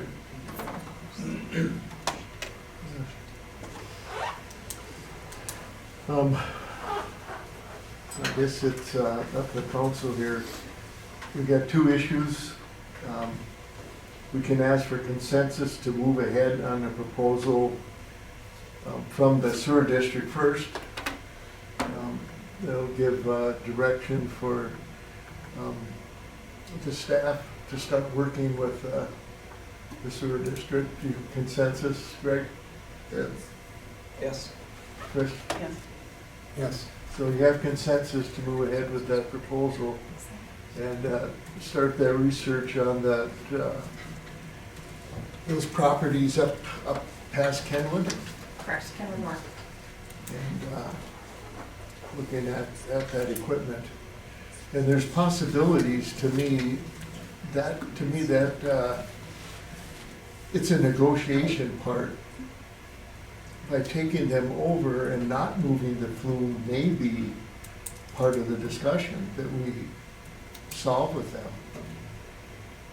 We maybe come to an agreement on the flows there. By us taking over those 18, they immediately gained how much capacity themselves? If you do an average, 4,500 gallons a day. right there, just on that 18. Right. So they were anticipating throughout the proposal that if we do a transfer of customers and there's no need for them to even request additional capacity from what they currently have. And that's understood, but that's not the only issue that needs to be resolved. No. That's just part of that whole proposal, which I think is a real good starting place with where we've been at for the past, for me, 20 years. For some of you, past 2 or 3 years. So we have consensus. The next issue would be the 15 hookups, granting them to the sewer district. And by granting them, that is up to them how they use that. It's not us. We have gained enough capacity, we know that, we know we can give it. There's going to be more coming from the engineers on the total. Will that be, are we looking for that for next month? The total amount, because they're going to recalculate the total. For the sewer plant capacity? Correct. Yes, we are. Next month we'll have it. The full, and right now we have gained, how much? It was in the document we presented to the public last quarter. Wait, I don't have that off the top of my head, I'm sorry. 10,000? They haven't not given us that end of the year stuff, though, that 3-month period, that's what we want. Correct. So then we can make a. I think we gained 10,000 gallons per day. Yeah, that was last, it was last quarter they gave that. Yeah. So I guess that is on the table for the council to approve or not approve 15 hookups to the district at this time. The sewer district has communicated to the city that they would like to avoid potential litigation with the Sand Lake Resort, and the way they presented it within the proposal says the city will avoid potential litigation over the Sand Lake Resort. Now, you know, from a city perspective, our argument is that the request is not made to us directly. They are the utility provider for that particular request. So if those connections are granted at any point and council chooses to move forward with that at any time, even after reviewing the additional capacity or things of that nature, the sewer district contract with the city states 67,000 gallons per day, and then an overage fee is in place. So the sewer district, if obligated to move forward, or if litigation occurred between the sewer district and any of their customers, the sewer district would have to essentially pay the overage on any flows that came to the city unless we engaged in a new contract. And so the new contract would then have provisions in it that would be beneficial for both parties, but also, you know, I anticipate that is in play here with this proposal. And I just want to be transparent with council on that. Phil, any comments? If we acquire 15, 18 of their customers up here, do we have to grant them anything? Isn't that, We don't have to. I was gonna say, isn't that the amount of connections that Mr. Lambert needs? That's where we would be negotiating, how we negotiate when it, Okay. you guys have got consensus to move ahead with that? Yep. So that's where that would come in. So why are we not waiting just to see what the lines are looking like? Enter into good faith negotiations with this new contract and get it that way. Why would we right now? It could take 6 to 8 months. It could, but again, we've worked so hard to get the capacity, then just to give up the capacity out. And then we're also taking on their extra customers. I think we're making a knee-jerk reaction based off of somebody saying that we might be getting sued, and that same person is the one that hasn't paid us for 2 months. You know, if somebody threatens to sue us, we stop all communication with that entity immediately. We always have done that, and that's how the city operates. All communication would go with the law firm then. We have not had that threat, but if that happened, that's what you would do with, according to like the League of Cities, you immediately stop all communication goes to the law firm. I believe that's what the city administrator just stated. No, that was with the sewer district. Sewer Yeah, district. that's what I'm talking about. Said- Not us, sewer district. No, they stated that the city could potentially be sued. Right, and my counter was that it's not our customer. No, So I'm not worried about that. no. That's not a concern of mine. However, I'm stating that is a contributing factor of their proposal to us and their desire to engage the way that we're engaging currently. And we should continue to engage so we can get a resolution done as soon as possible and help out Sand Lake Resort at the same time. Go ahead, please. The city council? Council, I just wanted to respond to that. The challenge that we have is if the pathway is truly 15 hookups with Windermere Sewer District, you know, we're certainly happy to proceed that way. The challenge that we have had, frankly, has been, I feel a little bit like a ping pong ball bouncing back and forth, and my fear tonight is that you're about to send me back for another 4 to 6 month bounce. I'm fully permitted, I'm fully approved, I've got 25 existing hookups there. Construction's 18 to 24 months away, and in the meantime, I've got an architect engaged, we're doing plans, and I'm trying to frankly figure out if I can close the resort September, or if I need to keep it running another year and suffer the construction costs and delays. Sure. So at some point, I understand that the city, out of everybody here, sure feels like it's getting the wrong end of the stick. I feel like I'm getting the wrong end of the stick.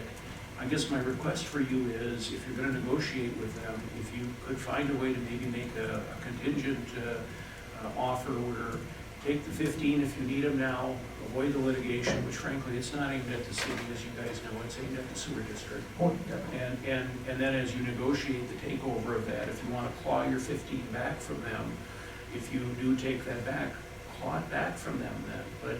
But I guess my request is get me out of this, because somehow or other I'm the hostage, or I'm the whatever, and I'm trying to build a $10 million resort. I have fought the DNR for 2 years. I've spent $250,000 on attorney's fees. I don't really feel like I want to sue the sewer district for something that everybody thinks we should do, nods their head, but says, well, we're not quite there yet. And so you got an opportunity tonight to let me get on my way.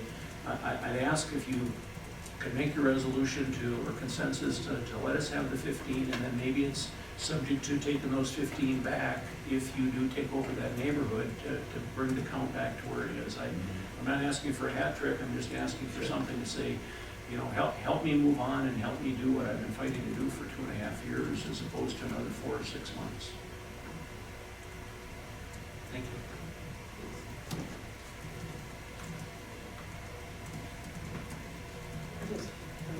Yes, Chris. What were the, so if we granted the 15 hookups and then this Windermere declines the 18, and then we're just out of the, right? We have extra flow Well, I mean, we have extra flow. and less capacity.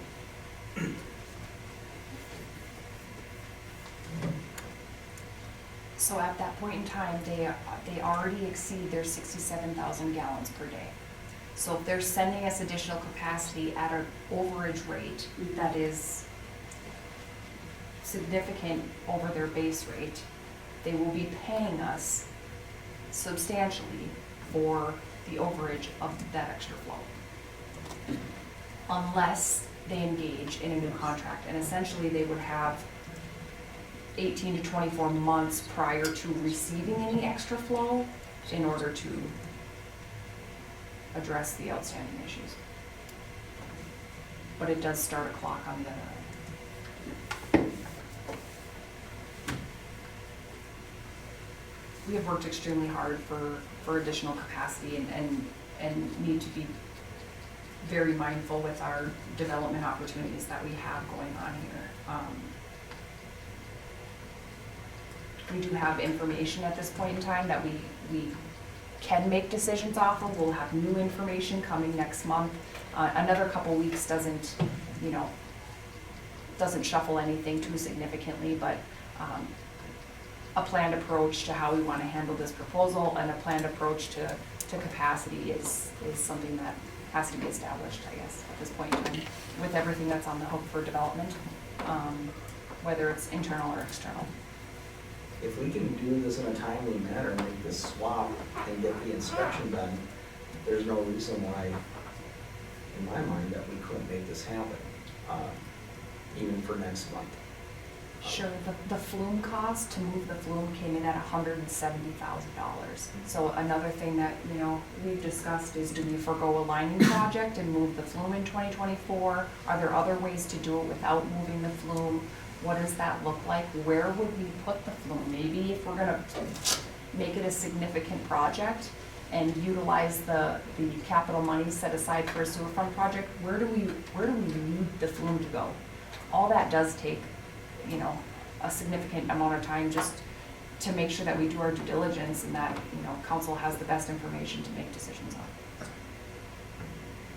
And if we did approve something here in the short term, one option would be to take these hookups, and the district would need to be okay with it, that we have the extra or the extra charge, but maybe we go something like 2.5 times the extra rate to keep them at the table, if they're gonna continue to go above that, the capacity that they have. Understood. Because then we can make this exchange happen, we can get going with this project, or they can get going with their project, excuse me. And then maybe options negotiating, what do we do not need the flume? Yeah, and that's Then another it option, stays right there. but we take it over. Right. With the 18 customers.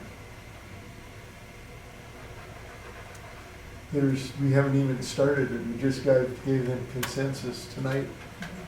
There may be who knows how we can work with this proposal.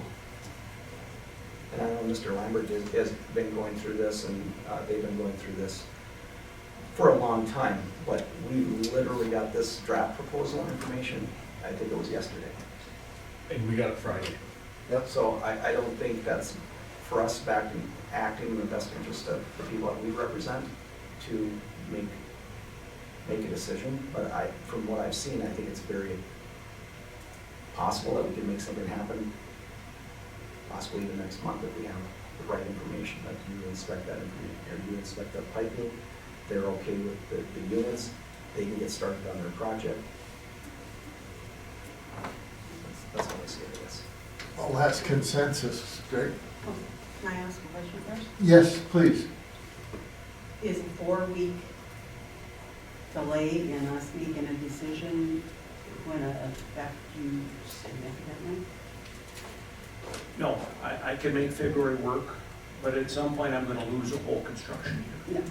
So I guess if you could push me off to February, okay, but please, then give me 15 hookups in February. I mean, I understand I'm in the pot with everybody else, and the miserable thing about this is this thing really shouldn't exist. You should have one community that has one sewer, one set of zoning, that would allow me to have you make a decision that Sand Lake Resort is an asset for the community and it's going to be a good thing for everybody. What's happened is Windermere Township makes a decision that then draws into Sand Lake or to Windermere Sewer District and then shows up where I'm on your doorstep, and frankly, you got nothing to gain. And you're absolutely right, you're gonna give up your sewer capacity. But damn it, it's all our sewer capacity, we're all here. And so it's this little business of these, you know, little fiefdoms that make this so tough. But to answer your question, Chris, please, I can make February work, but I can't keep going March, April, May, June, which is my point for jumping up. Thank you. And it would allow the engineers to give us the new capacity above what we gained already, which would be good. We would know how many, I think what we were talking, 100 and some residents from the You're gonna last. keep trying to pull information out of me tonight, I aren't am. you? I honestly don't know. Because I can't remember honestly all of don't it. know off the top of my head. It's just good that the council is aware of all that data. Again, it's been a number of months since we got that report. I think it was October. One more thing. It would have been September, It was September then. because it'd have been the fourth quarter.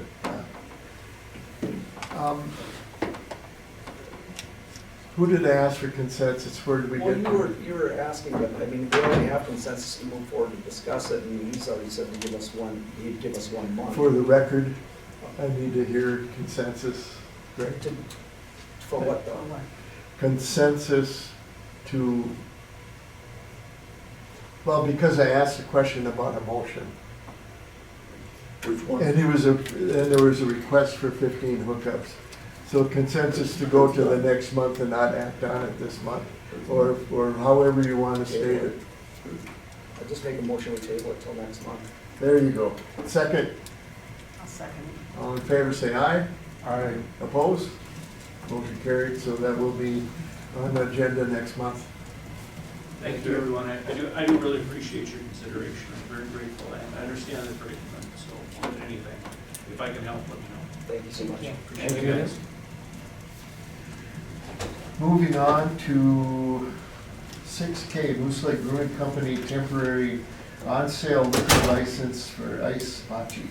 Yes, this event has become an annual event. This particular liquor license is for February 3rd and it is relevant to the ice bocce event at the Moose Lake Brewery. Motion to approve. Second. All in favor, say aye. Aye. Opposed? Motion carried. Under L, Moose Lake Brewing Company temporary on-sale liquor license, ice fishing tournament. Motion to approve. Second. Second. All in favor, say aye. Aye. Opposed? Motion carried. M, Moose Lake Brewing Company, LG 214 premise permit application ice fishing contest tournament. Sorry. This is the off-site gambling permit for the ice fishing tournament at the creek. Motion to approve. Have a second? Second. All in favor, say aye. Aye. Opposed? Motion carried. And public meeting, January 24th, 2024 at 6 PM. Yes, at a previous city council meeting, the request was made of administration to be able to design and send out a poll or survey regarding public opinion for the provision of law enforcement services in the community. We have gone back and forth with the city attorneys, and what we've been advised and what I wanted to share with council is the city needs to be very mindful that the document doesn't appear as a voting mechanism or as a ballot. So at that particular time, the initial correspondence was, let's come up with a different design for the survey or poll. And then in doing so, they said in order to be equitable, the presentation of the document needs to be as straightforward, non-biased, and share as much information as possible. Well, as those designs started to unfold, it's a matter of you can't share this information, you can't share that information, you can't share this information. And so then we said, okay, how about we do an internet survey? And then the attorneys came back and said, well, you have to have a passcode or some mechanism or something in play in order to be able to make sure that it's City of Moose Lake residents that are responding to the survey, not anybody outside this, that's a non-taxpayer. So then you send out something in the mail that has a passcode on it, and they go take the online survey. And so we were talking about all these different things. Another metric that came into play was you can't just send a survey to a household because there might be differing opinions within the household, so you need the voter registration list, which is something we could obtain. We have spent so much time and energy trying to engage and come up with a format that doesn't create liability for the city, and it has not happened. So now we're getting close to the January 24th meeting, so looking for additional direction from council. I really think it's important that all the information gets out there. How council wants us to achieve that, open to discussion and ideas at this point. I recommend we drop the idea of the mail out with all the different problems. And we just advertise the heck out of that date, that there's a public hearing and why. It got too complicated, and we don't have enough time to do everything they're talking about and get the information back in a timely manner. And it's, to me, getting cost prohibitive too. I don't know. I was wondering if there was some type of document that could be provided at the public hearing that they drop in a box on their way out or something, but again, I guess it's so important that the city doesn't present the polling mechanism as if it is a vote or they kept saying non-formal referendum or, Well, whatever. part of the problem, the information too available. The county isn't done negotiating, so you can't get data from their negotiations because that is held private till it's completed. We're in negotiations and haven't completed, so we can't give that data out. So it comes down to what data can you give out? It becomes limited. We got two different, it's the same union, but two different areas negotiating, and all that data is privacy. So it added another element to this whole idea of getting cards out to the community. We could put something on the internet, but then, a simple survey, but then it would just have to be understood that there's not a control mechanism in play for somebody going in and taking the survey 20 times. And it's then extremely limiting as to,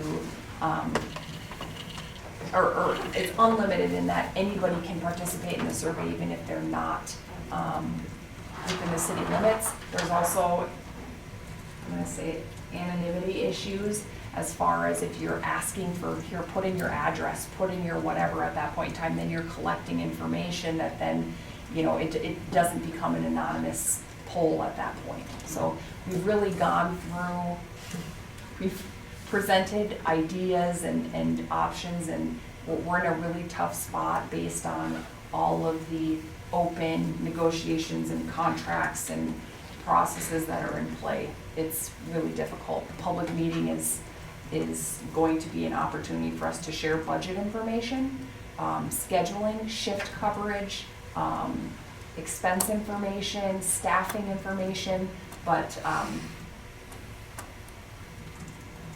The budget we passed, the budget we passed. their proposal at what it is now, because they're in negotiations. Correct.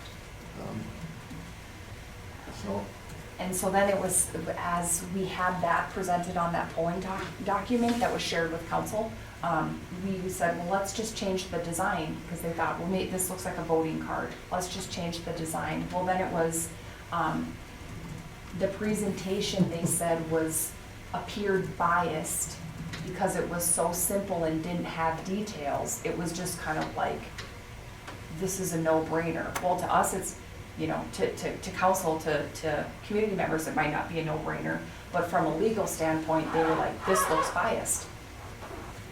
And that was just by providing, well, the information that was on the card originally that council had access to view. So they were telling us that our format was biased by presenting little information and not including information that we can't share. So My only concern, Mr. Mayor, is that we are going to have a public hearing unless something's changed on this date. And I don't believe that the council is gonna get a true representation of all the citizens in Moose Lake, because you're not gonna see a lot of 70, 80, and 90-year-old people coming out in the middle of winter to stand in a public hearing and give their input. So that's a concern, and I understand, as the mayor said, it's really getting cost prohibitive to try to do something like send something out, and our hands are tied, can't send out the information that we have. So I guess we'll just have to take it maybe with a grain of salt and try to get out as much as that we legally can at the public hearing. I know Alyssa and Ryan have worked hours and hours on this with phone calls and with not only the law firm, but with the League of Cities and with every avenue to see how can we do this and get it out almost now. It has to go out like now, because the 24th is just 2 weeks away about. I mean, we really hit a time frame here that makes it hard. Is it possible to have this broadcasted on WMOZ as well at the same time? Could we possibly contact them, and then people could have their radios on and listen to it live, and at least have that information at that point? I mean, every avenue that we have, we should be doing. I could see advertising it, but I wouldn't necessarily want a radio station here while we're doing it. I think it's full disclosure, I wouldn't have a problem with it, but that's, again, just an opinion. No, I think it'd make it more complicated to run the meeting. No, I mean, people would just be hearing it on one end, no different than if they're watching it on Facebook or something like I that. understand, but what would be the benefit then? Just those people that maybe are not on Facebook that are shut-ins would have the opportunity to turn on their radio and listen to it. I would see putting on the radio that we're gonna have the open meeting. But I the same really people still aren't coming. don't see it, the benefit here. They'd hear it, but what would that do then? It would allow them to have factual or updated information, because those are the people that are not going to be able to come to the public hearing. Wouldn't they be able to watch it on the television? I'm just Well, saying. it could be this- broadcast. This could be broadcast locally. I don't know, you guys would have to decide that. If you want a radio station, you guys would have to be, there'd have to be consensus to do it. It's just an idea. Yeah.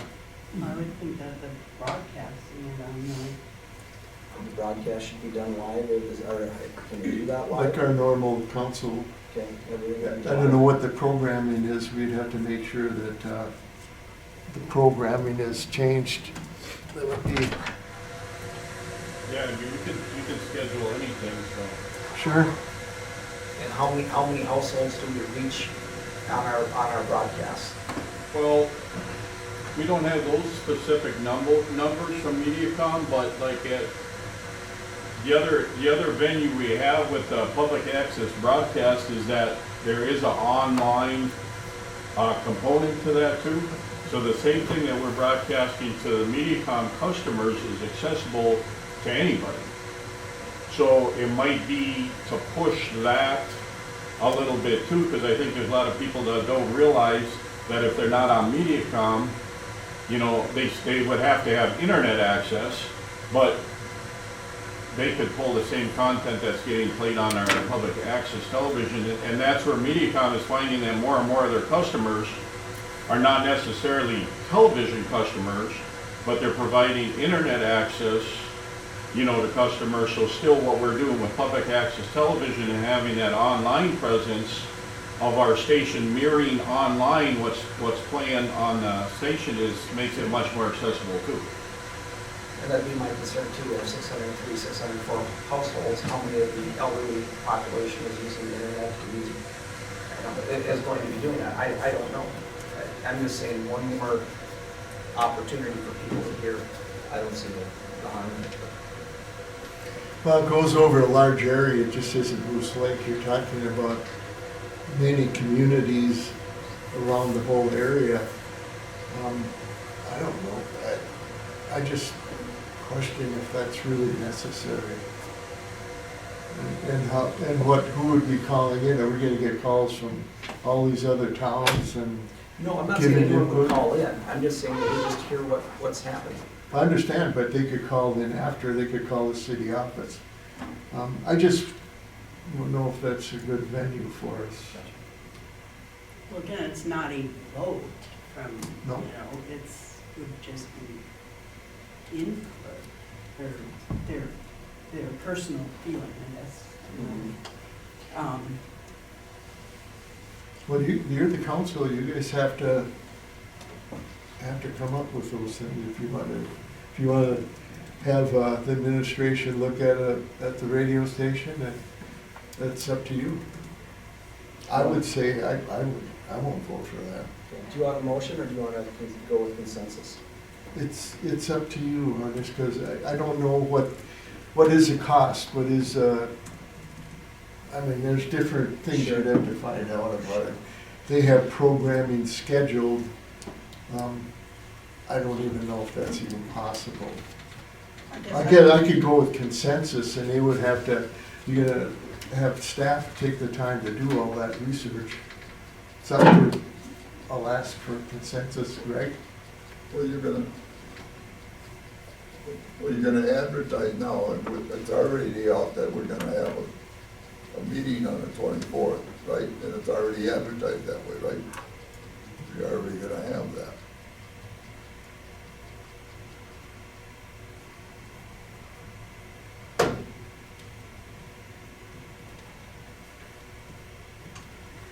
So we're gonna. I'll wait, I'll come back to you. Doug? I would love to see that. Well, I'm not necessarily thinking it needs to be on the radio, but I would think we could put it on our public channel. So no to the radio? No to the radio, but yes. No to the radio. I'd like to see it on the TV. I'd say no to the radio on TV. We don't have consensus. But definitely on the television. I think we need to blast it out. I don't mind having it on the radio, that we're gonna have it on the 24th. And the paper, and it should go on the bulletin boards, and it should be put on here. And there again, because like this is online coming, so I mean, it's the same mirroring of what's happening on the people that are watching on television. So I think if we put a link on the website that goes directly to that, would definitely, where they're just a click away and they have access to that if they're on a computer or a phone. Great. So I mean, pretty much everybody would have access. At that point, wouldn't have to necessarily be MediaCom customers. Yeah, great idea. I think we have to start all of that this week because advertising, even for the paper, It was very disappointing. I have a passion for equitable facilitation of local government. That's why I work for you. It was very disappointing that we couldn't get something out in the forum that we had originally discussed. It is so important to get community feedback. So with this discussion, we will shift gears and make sure that we're doing everything we can to hit every single benchmark, and the sharing of information. The more inquiries that I get in my role, and the more dialogue that's had, I think it just reduces the tension around the issue as well, because there's so much passion, and there needs to be. It's very important. But the more information that's shared, then it's just a matter of decision-making based on the information, and it doesn't have all of the misinformation attached to it. So we'll continue to work as hard as we can. I was very disappointed that that could not occur, and so we'll start directing energy and resources towards promoting. Mr. Mayor, are we gonna promote on the radio then? I would say that we should. I think that should go out as much as we can. Are we able to make flyers and get them to those places where, Can't be these are done. the ways you could, these are Could the go to ways you the, can tune in? go to the chamber building and then Right. spread out throughout the chamber. There's 80-some members in the chamber, mostly businesses, so it could be posted at, which we've done before, posted at the businesses. Or Also- you contact the nursing home. Nursing home in the housing complex up here, that has Yeah. a lot of residents, but that would be helpful. That would be a flyer. If we were already going to mail out a survey, you're already expecting that expense, could we mail out a notice to each household about the public hearing and ways to tune in? Then we don't have to use the voter registration list, and we don't have to do all that. It's just merely informational. So suggesting doing a mail out to all the residents. Just one per household, because then you're not asking for a response. It's just simply notification, one per household. And we already have that list as a city. Do that. Yeah, I think that would be. Okay. That's the people we're targeting to come.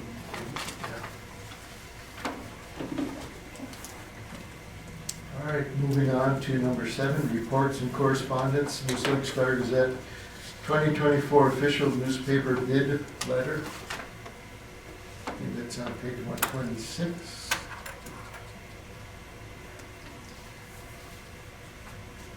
Any discussion or motion on the Star Gazette being our official newspaper? Say that? We already. Yep, this is just the Oh, correspondence. just the letter, thank you. Yep. I'm just checking to see if you guys are awake. You guys passed. 7B, City of Moose Lake Arbor Day proclamation. And that is in your, on page 127. I think the city has done this for quite a few number of years.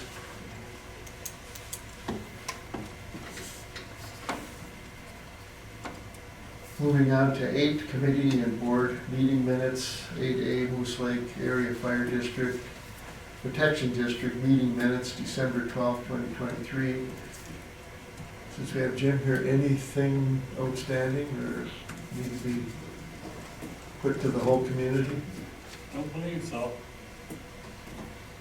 On your budget, what did you guys pass as a, I do not know off the top of my head. oh, How many communities does the fire district serve? The district, Yeah, so. Moose Lake Township and the city of Moose Lake are in the district, and we contract with a portion of Windermere, or all of Windermere and a portion of Silver.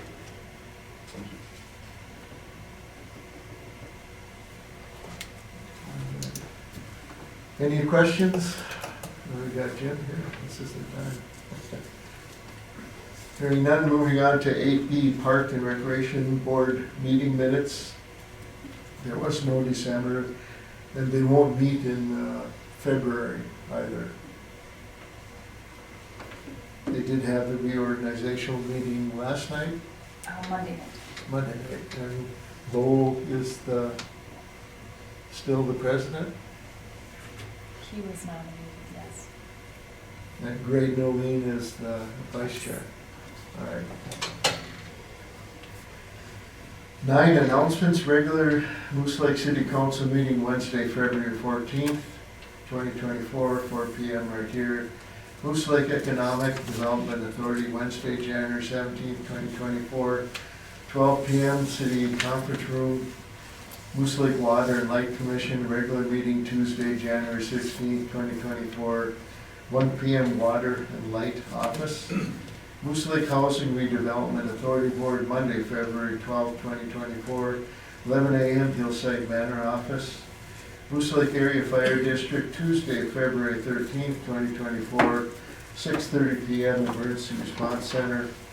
Moose Lake Park Board meeting, Monday, March 4th, 2024, 5 p.m.